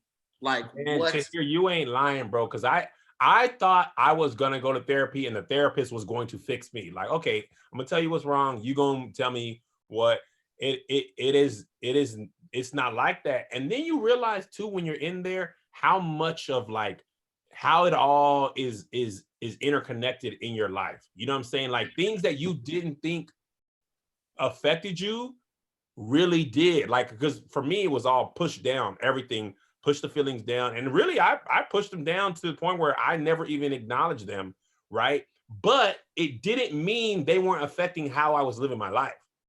I just wasn't aware. Like, if you watch the Kevin Hart documentary, he tries to convince us that he was not messed up about his relationship with his dad. And it's like, nah, bro, you are though. Yeah. Like, I think you probably drink too much, partially because you're not trying to think about this. I mean, I'm not a therapist, but I'm like, you trying to convince us you're not affected? You are though, bro. You just don't realize how you're acting out. Like for me, my parents weren't really supportive of my sports. Like I used to play sports like crazy. They would never come to any of my games. So I talk about this on the Righteous and Ratchet all the time. So I was like, all right, bet I'm gonna be like, I don't even think it was a conscious, I'm gonna be this great comedian or nothing like that. But low key later in life, I was like, I think since y'all didn't come, I'm gonna prove to you what you missed out on. Look at all these people following me. Look at all these people at my shows. Look at these thousands and thousands of people. Now y'all start to pay attention. And y'all should have been on this train. And I was just okay at basketball. If we're being honest, I wouldn't have came to my games now. I was just average 8-3. But that wasn't the point. Like, you should be in the stands whether I'm trash or good. You know what I'm saying? That's a big part of why you go to all your kids' games, huh? And that's why. And my kids don't even be like, I don't know if they are not as effective about it as I was, because my parents weren't a part of my life in a lot of ways. Like, this isn't like negative. When you're poor, you just gotta work and put food on the table, and they didn't really have time for much more. That's why I was talking to David So about this. He said, I think Black parents and poor parents in general, they beat their kids not because they wanted to, but because beating your kids is the most efficient way to raise them. Because when you have to talk to them to raise them, it takes a lot of time. But if they're gonna be home alone, fear is gonna have to keep you, because I'm not gonna be at home. So if you fear getting beat, then you just gonna have to fear me. Because talking to my kids, I really gotta sit down and here's why you do this and here's why you don't do that. But I actually have the time to do that. My mom was working 3 jobs when I was a young kid. She didn't have time to do all that stuff. So I'm gonna beat you and don't touch nothing, because if you touch it, I'm gonna beat you. And like, man, if she beat you hard enough, you'd be like, all right, man, I'm not gonna do none of that because I can't get beat. You know what I'm saying? Like, that's kind of how it is for them, for us. That makes a lot of sense. That makes a lot of sense. Yeah. Yeah. Well, this took a hell of a turn. Hey, this is what happens when you bring me on your podcast.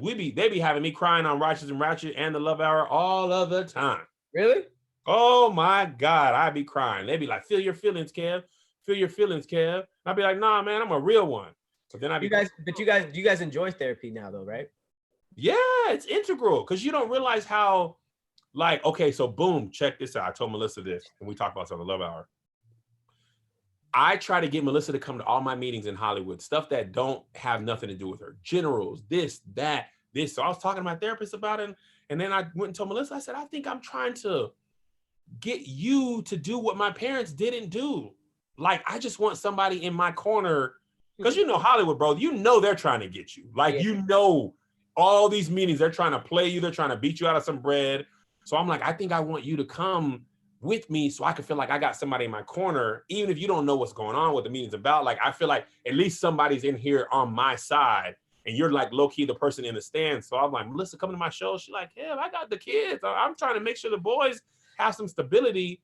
And low-key, I'm like, oh, maybe I'm like in therapy. I realized maybe I'm trying to get her to do what my parents didn't do. But that's an unfair ask of her, because she's trying to raise kids. She's trying to do her own thing, live her life. And I'm trying to go back and repair what somebody didn't do in 1992. And my parents, like, the crazy thing is, I don't even be mad at them now. Like, we have a great relationship. I don't even be like upset, but I do hold that against them. Yeah. And they didn't even know. Like, I don't think they knew how important it was for me at that time. Mm-hmm.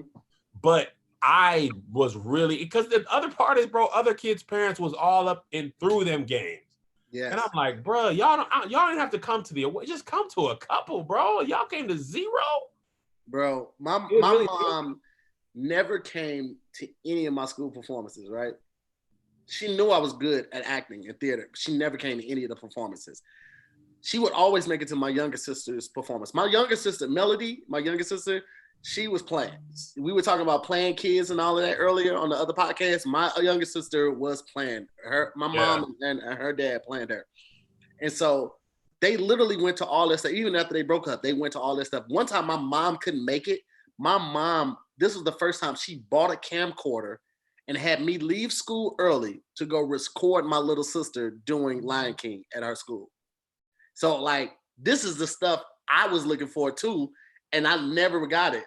And I remember one time, I think it was my senior year in high school, and I showed my sister's dad that I had got all A's. I was like, "Real, I got all A's." He's like, "Okay, good job." And I just looked at him, and he was like, "Robert, when you constantly do what you're supposed to do, you don't get praised for it. That's just what we expect of you." He's like, "Your sister was different. It didn't click for her until high school. So we had to put in that extra love and that extra time, that extra attention for her because she needed it. But you were always on auto control. Autopilot. So we never had to do that with you." And I got what he was saying in that sense. But at the same time, as a kid, it was like, I was looking for that. Yeah. Like I was hoping that one of them would surprise me and show. I caught the bus, literally public bus, to my 8th grade promotion. I went by myself. What is that? Like graduation from middle school. Because in St. Louis, middle school goes from 6, 7, 8, and then the high school starts at 9, 10, 11. So I literally called the bus from East St. Louis, Illinois. I called the Rosemount bus to the Metrolink to St. Louis, that's the train, and then called the Jefferson bus from Union Station to my middle school. And that's how I got to my in a suit by myself. Jesus. Because my family, they weren't available. So to what you're saying, Kev, I completely get that need for gratification and just emotion and affection, because I couldn't identify with it either. That's a all good talks. I feel like I wish I had more to offer. But, you were supportive, Pat. That's yeah. Sometimes that's all you got to do is be like, take your time. I got you. Sometimes there's not a right thing to say. I was just trying to talk, so I know you probably was feeling uncomfortable with everybody looking at you. But you know what, Pat? Like, I appreciate, like, I know I wasn't a great dad when my family first moved in.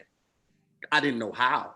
I was basing everything I knew off of what I had did with my son for 4 years when he was in my life, and then Cosby, like the Cosby Show. That's all I was basing off of. So talking to friends like you, who readily spends like and willingly spends time with your parents, I can only imagine that's because of what they invested in you and how you were raised. And then watching Kev, how he interacts with his kids, made me want to be better. And my Farron to tell you, man, like I was a hard ass. When they first moved in, I ran this house like a prison. We used to have shelter here, like, bro, this is a child, man. You gotta chill. I've tried to get rid of this dog so many times, and to me, he wasn't even like a thing. It wasn't like an attachment, like an emotional attachment. He was just a thing that requires money and time. It took conversations with Farron and looking at it, removing myself in the equation and putting myself in Farron's shoes or the kids' shoes to realize that it was more than that. And talking to you, Pat, and talking and watching Kev is like, oh man, like you realize that life can be more than what you were exposed to. And if you can make somebody's life better, regardless of what you went through, then you should do that. And like, I feel like the last 6 months, I've seen a dramatic change in my energy and my efforts toward toward the kid, just trying to be more present, trying to be more interactive. Farron had sent me this article about how dads, when they get home, they go spend, an hour in the bathroom, and how the time has been increasing. Like, went from 15 minutes to 20 minutes to 30 minutes in the bathroom. Now they got Netflix, people the guys are standing in the bathroom for, an hour at a time. And it like kind of gives the notion that the mom or the wife has to do all the domestic stuff and be the parent and all that type of stuff. And I've never even looked at it like that. It was just like, all right, well, this is my decompression time. I just came home. I've been filming for 6 hours, 7 hours. I just need this time to myself to get back. Right. And that's not wrong to want or feel like you need that time, but it also kind of gives off the preconceived notion that, you know, the mom does all the domestic stuff, the cooking, the cleaning, and getting stuff together and spending time with the kid. And then the dad just comes in like, hey, all right, guys. Time. Huh? And she works too. She Farron works long hours. She puts together amazing events. Like, I'm gonna give her the platform right now. Shawty was the handler for Jay-Z, Beyonce, Snoop Dogg, Pharrell. She puts together these multi-million-dollar events to raise money from cancer. Before that, she was working for another nonprofit where they rode bikes literally through different cities of a state. Like they rode from San Francisco to LA, and she's the person that like drives like the pickup truck with the trailer on the back with the extra bike parts and all this stuff. She's dope. Okay, and she's doing all of this and still coming home and putting dinner on the table and all this type of stuff. And I'm going to the bathroom and scrolling Instagram and Twitter looking for a video to do for the next day. Yo, and my wife told me this. I had to pull myself out of that and like be a better person because I was messing up. And you got to be able to call yourself on that. My wife was like, I was like, man, I've been working all day. I've been on the road. I'm tired. She's like, I've been working too. I worked and I picked up the kids and I'm cooking dinner. You think I didn't work a full-time job? And I was like, oh my God, you absolutely worked a full-time. I apologize. Other stuff happened again. Other stuff happened. Because I was like, but I gotta drive an hour. She's like, yeah, but you drive an hour from ADD, but I go pick up one son, pick up another son, drop this one off at practice. I'm spending an hour in the car. You just spending an hour on the freeway, but then when I get home, I go immediately to work and you go to the bathroom. I mean, I was doing the same thing. Let me do and look at some videos and blah, blah, blah. And I was feeling a little elitist. And part of it was patriarchy, feeling like I'm the man. I come home and dinner be ready for me. That's some old, yeah, but I wasn't making enough money. Like that mindset was built on the time when your woman didn't leave the house. You made enough for her to not work, but I didn't. So I gotta do a little bit more because we both, and to be quite honest, she was making more than me. So I got some nerve. She bringing in the bacon and the bread. I'm like, hey, here go a knife to spread the butter with. Shut up, and you should be cooking dinner. I should be going in the bathroom and sitting down because I make more money than you. And she never played me like that. Yeah, and she was like, I made the same way with Farron, man. Like I catch myself like, yo, I need to step it up. Like yesterday, I cooked an easy dinner, just spaghetti and hamburger or ground turkey. But she's been cooking since the whole quarantine, breakfast, lunch, and dinner. So and I've just been coming in and eat, food's here. And she's been holding it down, ain't never complained, ain't never done none of that, man. And like even now, like she's over there working. She works to 5 and she's still working right now. Got up this morning, she was already working. I got dressed, we went outside, we worked out. She had her phone with her so she could still respond to emails while she's working out. Came back in, sat at the desk, worked out some more. Finished working. We shot 2 episodes of Squadcast, and now we're shooting this. She's still working. Jeez. Like, man, shout out to Farron and Melissa. Shout out to Farron and Melissa, man. Man, both women. Listen, bro, that's why everything in my life she could have. I'm talking about if right now, if I was like, I got to give you listen, bro, I would have literally nothing without her. Literally, no jokes. And now she's gotten to the point in her life where she's been pitching me jokes that be killing. Mm-hmm. Really? At first, she was just tagging because she would be at so many comedy shows. She understood, like she wouldn't know I'm tagging. She would just be like, try this, or this joke ain't working like this. Now she was like, on this current set, which I can't wait to be telling jokes again. She was like, you should try this joke in that section. And I tried it and it killed. And I came home like, listen, don't take my job. Don't take this from me. This is all I got. All I got. If she starts doing stand up and killing, I'm gonna be like, you took me. This is my thing. Melissa's episode of Wording is Hard is top 3. And I'm gonna be honest with you, Kev. I had a blast with you. She blew you out the water. I'm not surprised. She is so funny unintentionally. You understand what I'm saying? I know. I'm trying to tell her, like, girl, you gonna surpass me by and large. I'm well aware. But here's the thing. Farron gave me the idea for Wording is Hard. Wow. Really? Gave me the title, everything. Wow. You go. Really? That's why I don't pull out. Okay. Oh my. This was so wholesome. You was Before that, you had to ruin it. You really, I mean, I was leaned in and you said that. I felt like I shouldn't have been that close. By the way, your surprise party, by far the best surprise party I ever been to. I literally tell people about that party, like, yeah, you know, this place exists. You can have your own bowling alley. I had a great time at that party, man. Nothing out of the ordinary happened. It was just a good time. Bro, I had never in my life had a surprise birthday party. She rented out a bowling alley for me. That's lit. All my friends. I didn't know. First of all, I didn't know she knew all my friends. Okay, that's number one. I walked in and saw all these people. I'm like, you know, such and such. How does this even? Everybody was there. Man, it was fantastic. The dopest thing, one of the dopest things, she know I love music. I love music is intricate in every part of my life. We played our own music. I gave them the podcast. I mean, the playlist, and like it was so dope, bro. And despite Kev on stage eating the top tier of my cake, I didn't think that wasn't gonna come up. I was just hoping. We're at a birthday party. There was cake. Who eats cake at a birthday party for the warm up? And you were late. You missed the surprise. You walked in, said, "Hey guys," went straight to the cake, ate a whole floor. You ate the whole penthouse of that cake. That's not what happened at all. That's exactly what happened. and then you lied on camera. I waited at least 25 minutes before I ate that cake. I was late because I was doing something with my kids. Then we had to feed them, and we had to vote that day. It was. You're lucky he didn't eat the bowling ball pin. You're lucky he walked out with that. So the worst part about that doggone cake, I'm gonna tell you the worst part. There's two things. First of all, one of the most amazing pineapple upside down cakes. I don't regret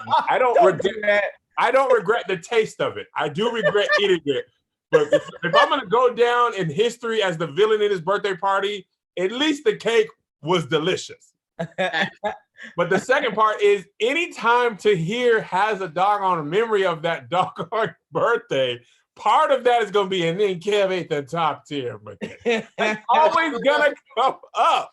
Why wouldn't it? It is the quintessential Kev on stage, Mark. It will always bring a laugh to somebody. And like, bro, I cannot, like, I'm not, I pride myself on not being super sentimental and stuff like that. And I can do it easier with my friends sometimes than I can with like my loved ones. But like, bro, the joy that you bring to people, Kev, and for everybody that's watching live and everybody that's going to watch this later, and I know this is going to mess Kev up. One of the greatest things about Kev is he doesn't know his own power. He doesn't know he's Thanos. He doesn't know, you don't realize that people just don't come out and fill up comedy clubs for just anybody, bro. I've seen Kev pack out clubs and places that, like, bro, on a Wednesday, sold out on a Wednesday. Wednesday is not a club night. Thursday is not a club night. Now, I sell out the Comedy Union on a Wednesday, but that's 200. I mean, that's 120 seats, 125 seats. We selling out 400 seats on a Wednesday, bro. And the fact that he doesn't know it or he doesn't embrace it, he doesn't act like it, makes him a superhero, bro. So the thing about the cake is I ate it, right? And then right after I ate it. Take this to the face, bro. No, man. I'ma hug you. If you do this to me, I'ma hug you. That's the new Tahir threat. But no, but seriously though, the funniest part about the cake, thank you, Tahir. I love you. I appreciate you. Thank you. Let me tell you the funniest thing about this cake. In my stupid mind, I really thought this is just another selection of things people will eat. No one will ever know. When I tell you guys, in all seriousness, the time from when I took that cake, ate that cake, and Tahir came around the corner was like a minute and 45 seconds. I ate the whole top tier of a cake in a minute? No. I'm talking about from the time I finished the cake to the time Tahir came around. Was like a minute. I was like, man, that cake was good, man. All right, I'm gonna play bowling a little bit. I'm gonna chill. I was chopping up with Josh. Josh was like, man, I think somebody saw you. I was like, bro, ain't nobody see me. He's like, all right, man, I think somebody might have saw you, but I won't say nothing. Oh, so you knew it was shady. No, I didn't really think it was shady because he was just like, Kev, I don't know if that's the birthday cake. I was like, that ain't the birthday cake, bro. Who would get pineapple upside down for the birthday? Nobody will. No, bro, we talked about me loving pineapple upside down and raisin cake. I mean, carrot cake. Didn't click because I love pineapple upside down cake too. And I've never got it as my birthday cake. So you was like, no, this is what I like. I'm going to get it. Well, there's two things I don't understand about this whole story. It's almost like if I wasn't there, I wouldn't believe it. It's unbelievable. Two things. Number one, just to give everybody watching some context, there were wings. There was pizza. There was sliders. There was salad. There were meatballs. I mean, the spread was magnificent. And then within those things, there were options of each. Kev walked past all of that to get to the cake. Now, number two, you'd think if there was a culprit, Tahir would get to the cake and be like, what the heck? There's a slice missing. There's one singular portion that somebody went for. It was a whole floor, a whole tier, a whole roof. He took the roof off. He put the roof in the trunk. I'm telling you guys, nobody believes me, but the top tier was much smaller than the other tiers. It got progressively bigger as you went down. It wasn't like this. It was like, It was like a snowman, but you ate the head off. I just want to show everybody Farron, because Farron never ever gets in the spotlight. So Ed! Hey, party. How you guys doing? Farron, you are athletic. You got muscles in your shoulder meat. Yeah, okay, caught up. So here you be over there looking at her and being out of shape. This is the same thing I do with Melissa. I'll be like, must be nice. Anyway, Oreos. You know what is funny? You just attribute that like that can't be me though. Like what you have, that's not me. So I might as well eat this, bro. That down cake. If she wasn't fit, I would have had a fit about her buying that Savage Fenty. I'm like, what are you doing? But I was like, well, she can wear it. If I put something on that says Savage, it'd be like, Savage. Nah, you to here. Why would you put on Savage Fenty? To here, you would be wearing Savage Plenty. That's cool. It would have been a Latin spellage of it. It would have been 16 words just to say those two words right there. For sure. It's crazy. Right, Cool. She put it together though. Hey, well, this is fun, guys. This was great. I did not expect this to. Y'all said 45 minutes. This episode might get cut right after we do that second ad because me crying on the internet, I am not. Let me tell you what to hear. Let me tell you what. Whatever you want to hear. No. Listen to me. Because I used to feel the same way about Righteous and Ratchet. Honest, friend to friend.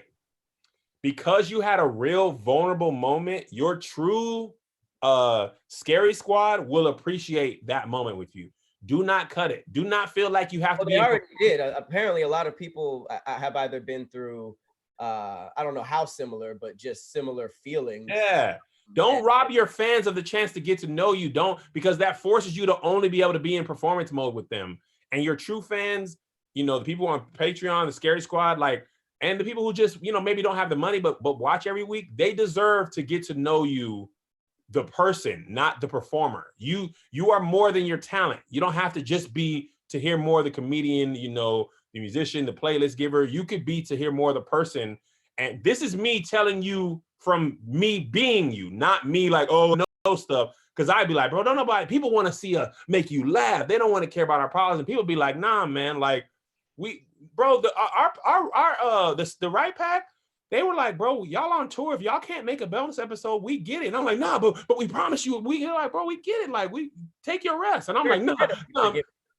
Yeah. And you don't expect, because we're conditioned, performing. You pay, I give you jokes. If you're sick, that's why when you were sick in Virginia to hear, that's why you felt like you still had to perform, because we're conditioned that no matter what, if you pay, I must deliver. But it was for the fans and for you though. Like, I didn't want to pay for that day and only doing one show. Yeah, to hear. But that's how I like to work, bro. I'm like, nah, I'm But remember when Tony was sick, he couldn't do those shows. bro, I was like, Tone, I'm gonna still pay you, bro. Like, I know your life is still the same. You need this bread, like you deserve. Like he was like, I'll go. Like, bro, you need to chill. Like, I'm not tripping off that. And I think your fans, your true fans, are gonna understand. Of course, there might be somebody, people who don't really appreciate you, but man, even Doughboy been helping with this. He was like, bro, I'm not tripping about nobody who ain't the true fans.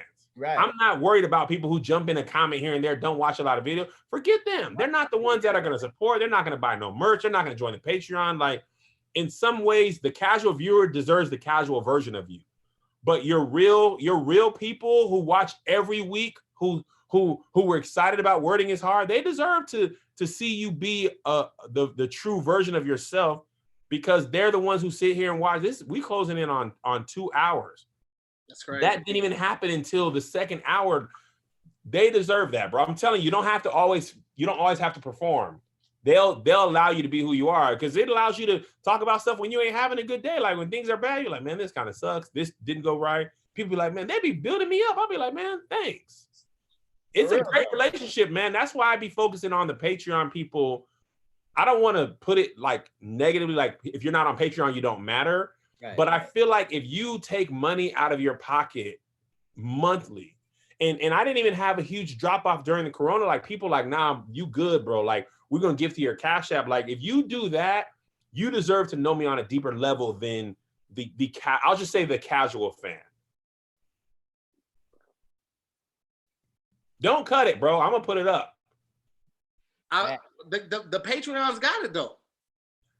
Yeah, but some of your fans just don't have the money. Like, remember when $5 was a lot to you, when you knew every second, every dime, like there's fans. And this is why I chilled on that broke boy talk, because I remember in my life where like, bro, when you have $37, if you spend 17, like, you know how much is in your account to the like $5. Okay, I got 32 right now.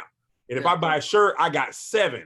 You know what I'm saying? Like, I don't want to punish people who are not, who are at that point in their life. But I do want to reward the people who make that sacrifice. Because bro, we are the same price as Disney Plus. Or not Disney Plus, Apple TV. Or Apple Plus. That's crazy, bro. That's true. And check your Cash App. They've been blowing you up. Yeah, I've been seeing that. That's dope. That's so dope. Shout out to you guys, man. Thank you to everybody that said something, man. I greatly appreciate it, man, because I am, man, I all right. Oh, you know what? Man. If y'all want a refund, I get it right now. bro, I get it. The last 30 minutes. I looked under my sweater. I know y'all saw me do this a couple times. I was trying to check if I had a tank top. I wanted to do the same thing, but I realized I didn't have a tank top on. I am dying. These lights, I got on my lights right now. Bro, I got my lights on, and Melissa just turned the heater on. We've been shooting in this room. On or something? Do we have to all suffer through this? I ain't showing you the nips. I could go nip. No. If you want to see nip, and I could go belly. If you want to see belly, you want this? Oh no. All right, then. You just get the top and be happy with the top. Your chest look like scrambled eggs. Oh, sheesh. Yeah, I got a new show idea too, man. I was thinking about doing like the best of Twitter. And just like pulling memes, videos, and GIFs off of Twitter. Bro, let me tell you why that's a good idea. BuzzFeed, Shade Room, Baller Alert, Talk Soup, no original ideas. Yeah. Their whole doggone business model basically is gathering what else is hot on the internet. Yeah. You have that, but funny. That's why me, you, and Pat could all have a side-by-side video of the same thing and watch all three, because we don't have the same point of view. We have different points of view. Hold on real quick, man. I'm going to use this moment right now to big up my motherfucking dog, Patrick Patrice Cloud. What I do? One of the most talented people I have ever met in my life. Sometimes as a creative, you meet somebody that's so talented. I'll admit this. I was threatened by Doughboy because Doughboy was so funny. When I first started working at ADD, nobody was roasting. I came in roasting everybody every day at lunch. I bet you regret that now. Bro, Doughboy got the glow and ran with it. And I was threatened by it. I felt some type of way. Patrick is the creative type to where I don't even feel jealous. I am more excited about what he's going to create the next day. I get excited about going to Twitter to see what video he's put up.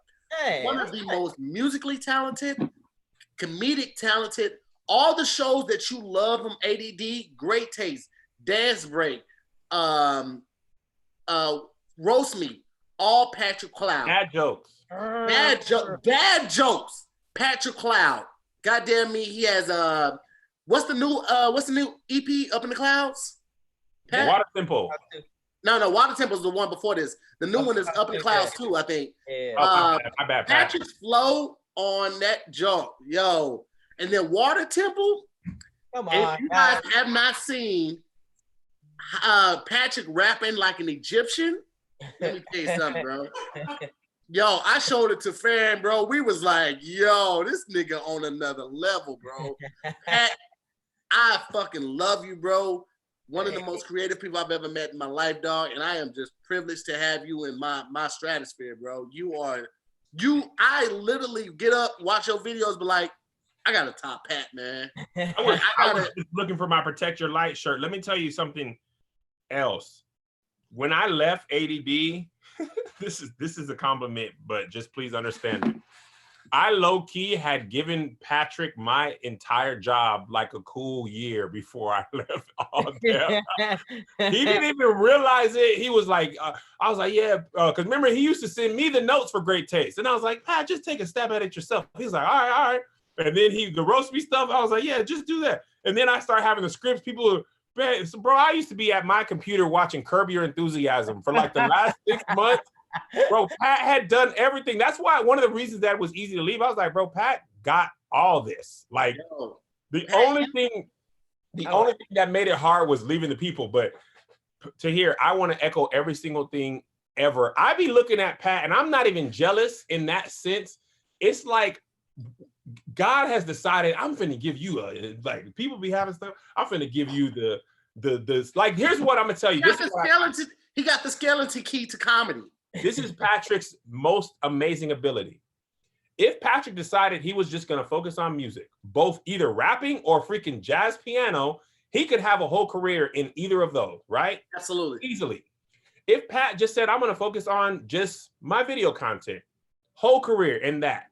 If you want to just focus on gaming, whole career. If you want to focus on stand-up comedy, whole career. Like, people do what they do because they don't have the ability to do other stuff. Like, I can play an instrument. Pat is a musician. Mm-hmm. There's a difference. It's a huge difference. When we rap, not me, like to hear you're actually a pretty good rapper. I'm not. When we do the squad things, I'll be like, man, yeah, I stuck it in there. And then when Pat rapped, even with the squirrel thing, I was like, yo, this dude really be like for real rapping. Like, you could just be a rapper. And then you're handsome. On top of that, like, you should be ugly. The least God could have done is made you ugly or out of shape. No, he gave him doggone decent looks. We try to take stabs at Pat's hair, at his fashion, at his nose. None of it works. The nose kind of works. Chicks be getting Pat tattooed on their body, bro. Listen, let me tell you what, though, on that's one problem I don't. You know what my wife would do if somebody got the Kev on Stage logo tattooed on? Nigga, you trying to get the logo? Not your face, just the logo? Just the logo. Not down. Anything related to me, I would never post that. You got a tattoo of my stuff as a woman? Oh, no, I never saw it. What? A tattoo? You trying to get me stabbed in my sleep. Hey, man, listen, here's the thing. I'm older than Pat. Definitely more life experiences than Pat. Pat is one of the people I love being around, bro.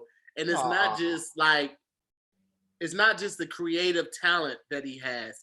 It's also the energy. Like, Pat is genuinely a great person. Like, energy wise, like everything, bro. Like, and I don't like Farron to tell you, it ain't a lot of people like he's squirming, bro. He's squirming right now. I like it. Yeah, I know, because Kev would have closed. He would have right now. I would much rather you roast me and then compliment me. I can take a roast. I'll laugh along with you. A compliment is just like, they're saying happy birthday to me. Give me It does feel like happy birthday. But you know what, man? It's important that we give our friends and our people these flowers while they can still smell them, bro. Yeah. Pat, I love you, bro. One of the most creative people I've ever met in my life. I ain't gonna harbor on it, but bro, dog, you dope, man. You dope. I love you, man, and I feel honored to work with you on the podcast, on the creative tip, on doing videos, on all the shows that we've done, bro. I be like, yo, there are a couple people who I think about when I'm making a video, and I think like, will such and such laugh at this? And that's how I gauge if the video was done, if I'm a post it or not.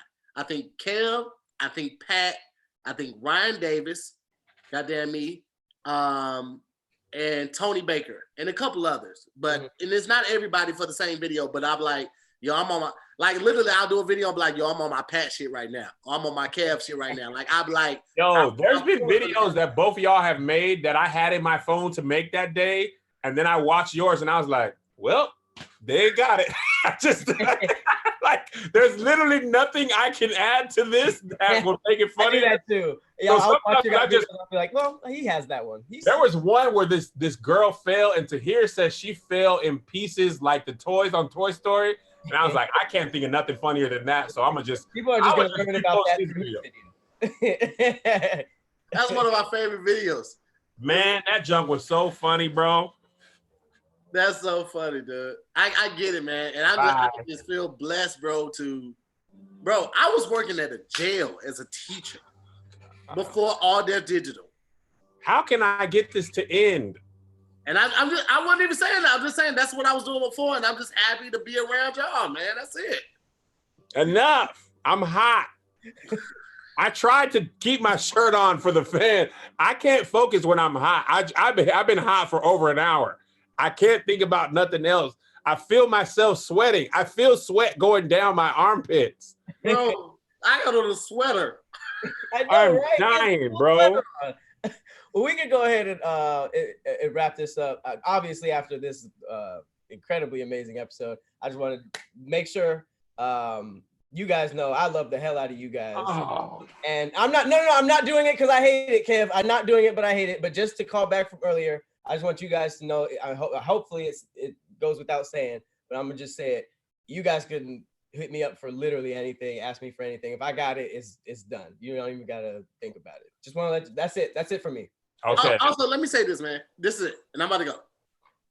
I love my group of friends, because when Farron was planning the surprise party, like she literally said that, because this is what she does, plan events. She literally like everybody asked me if they could bring a +1. They just didn't pull up. And she was like, even Pat was like, yo, you mind if I bring my friend? And it was like, yo, the fact that I hang with a group of people that are that respectful, that like thought-provoking, that they just have the wherewithal to do that, man, I love y'all, man.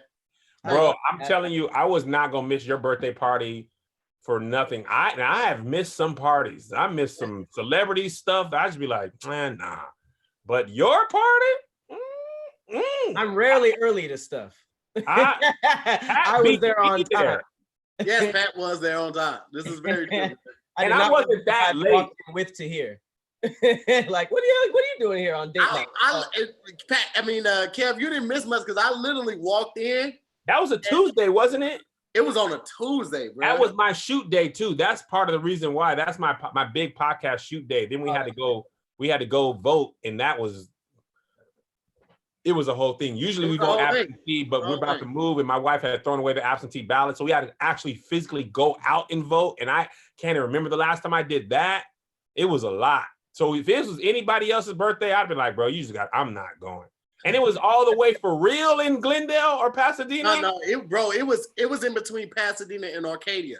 I mean, I was like, we're still going. What is that? Azusa. Yeah, it was in Pasadena, but it was at the edge of Pasadena, like close to, what is it? It's Azusa. Azusa. That man said Yakuza. It was like 10 miles from It was the Japanese gun. Well, it's close to Arcadia and Pasadena. It wasn't close, is what I'm saying. Kev, you got them things on you right now, my boy. Them titties is just moving, my boy. I ain't gonna hold you. Kevin need a Mine's the ones I'll be throwing them at the screen like, all right, little mama. Hey, what you gonna do with that though? Bro. Drop the OnlyFans. Hey, you need to be milked right now, my boy. Kev got them titties sitting high. Love y'all. Hey, love y'all. Your titties is tittying right now.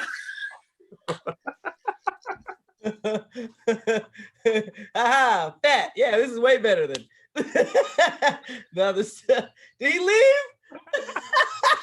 Did this nigga leave? That's what y'all get, and I'll do it for real. Say something else, and I'll go for real. The nigga left. I'm back. All right, well, thank everybody for watching. This has been different. This is one of the best episodes we probably had. Thank you to everybody in the Patreon. Obviously, the people who are just watching Damn Internet You Scary week to week. We love you guys. Clearly, this is a different group of people. This is a very different bunch of people that we have with us. So I'm really appreciative for that. But thank you guys so much for watching another episode of Damn Internet You Scary. Thank you to our host Kev on stage. Thanks to Here for sharing all that too. Yes. That was Kev. I'm done. Right. I don't care what y'all say. I'm hot. I've been your host, Patrick Cloud. And I'm sitting here more, man. We'll see you next time. Okay. On Damn Internet You Scary. All right, y'all. All right, peace. All right, guys. Peace.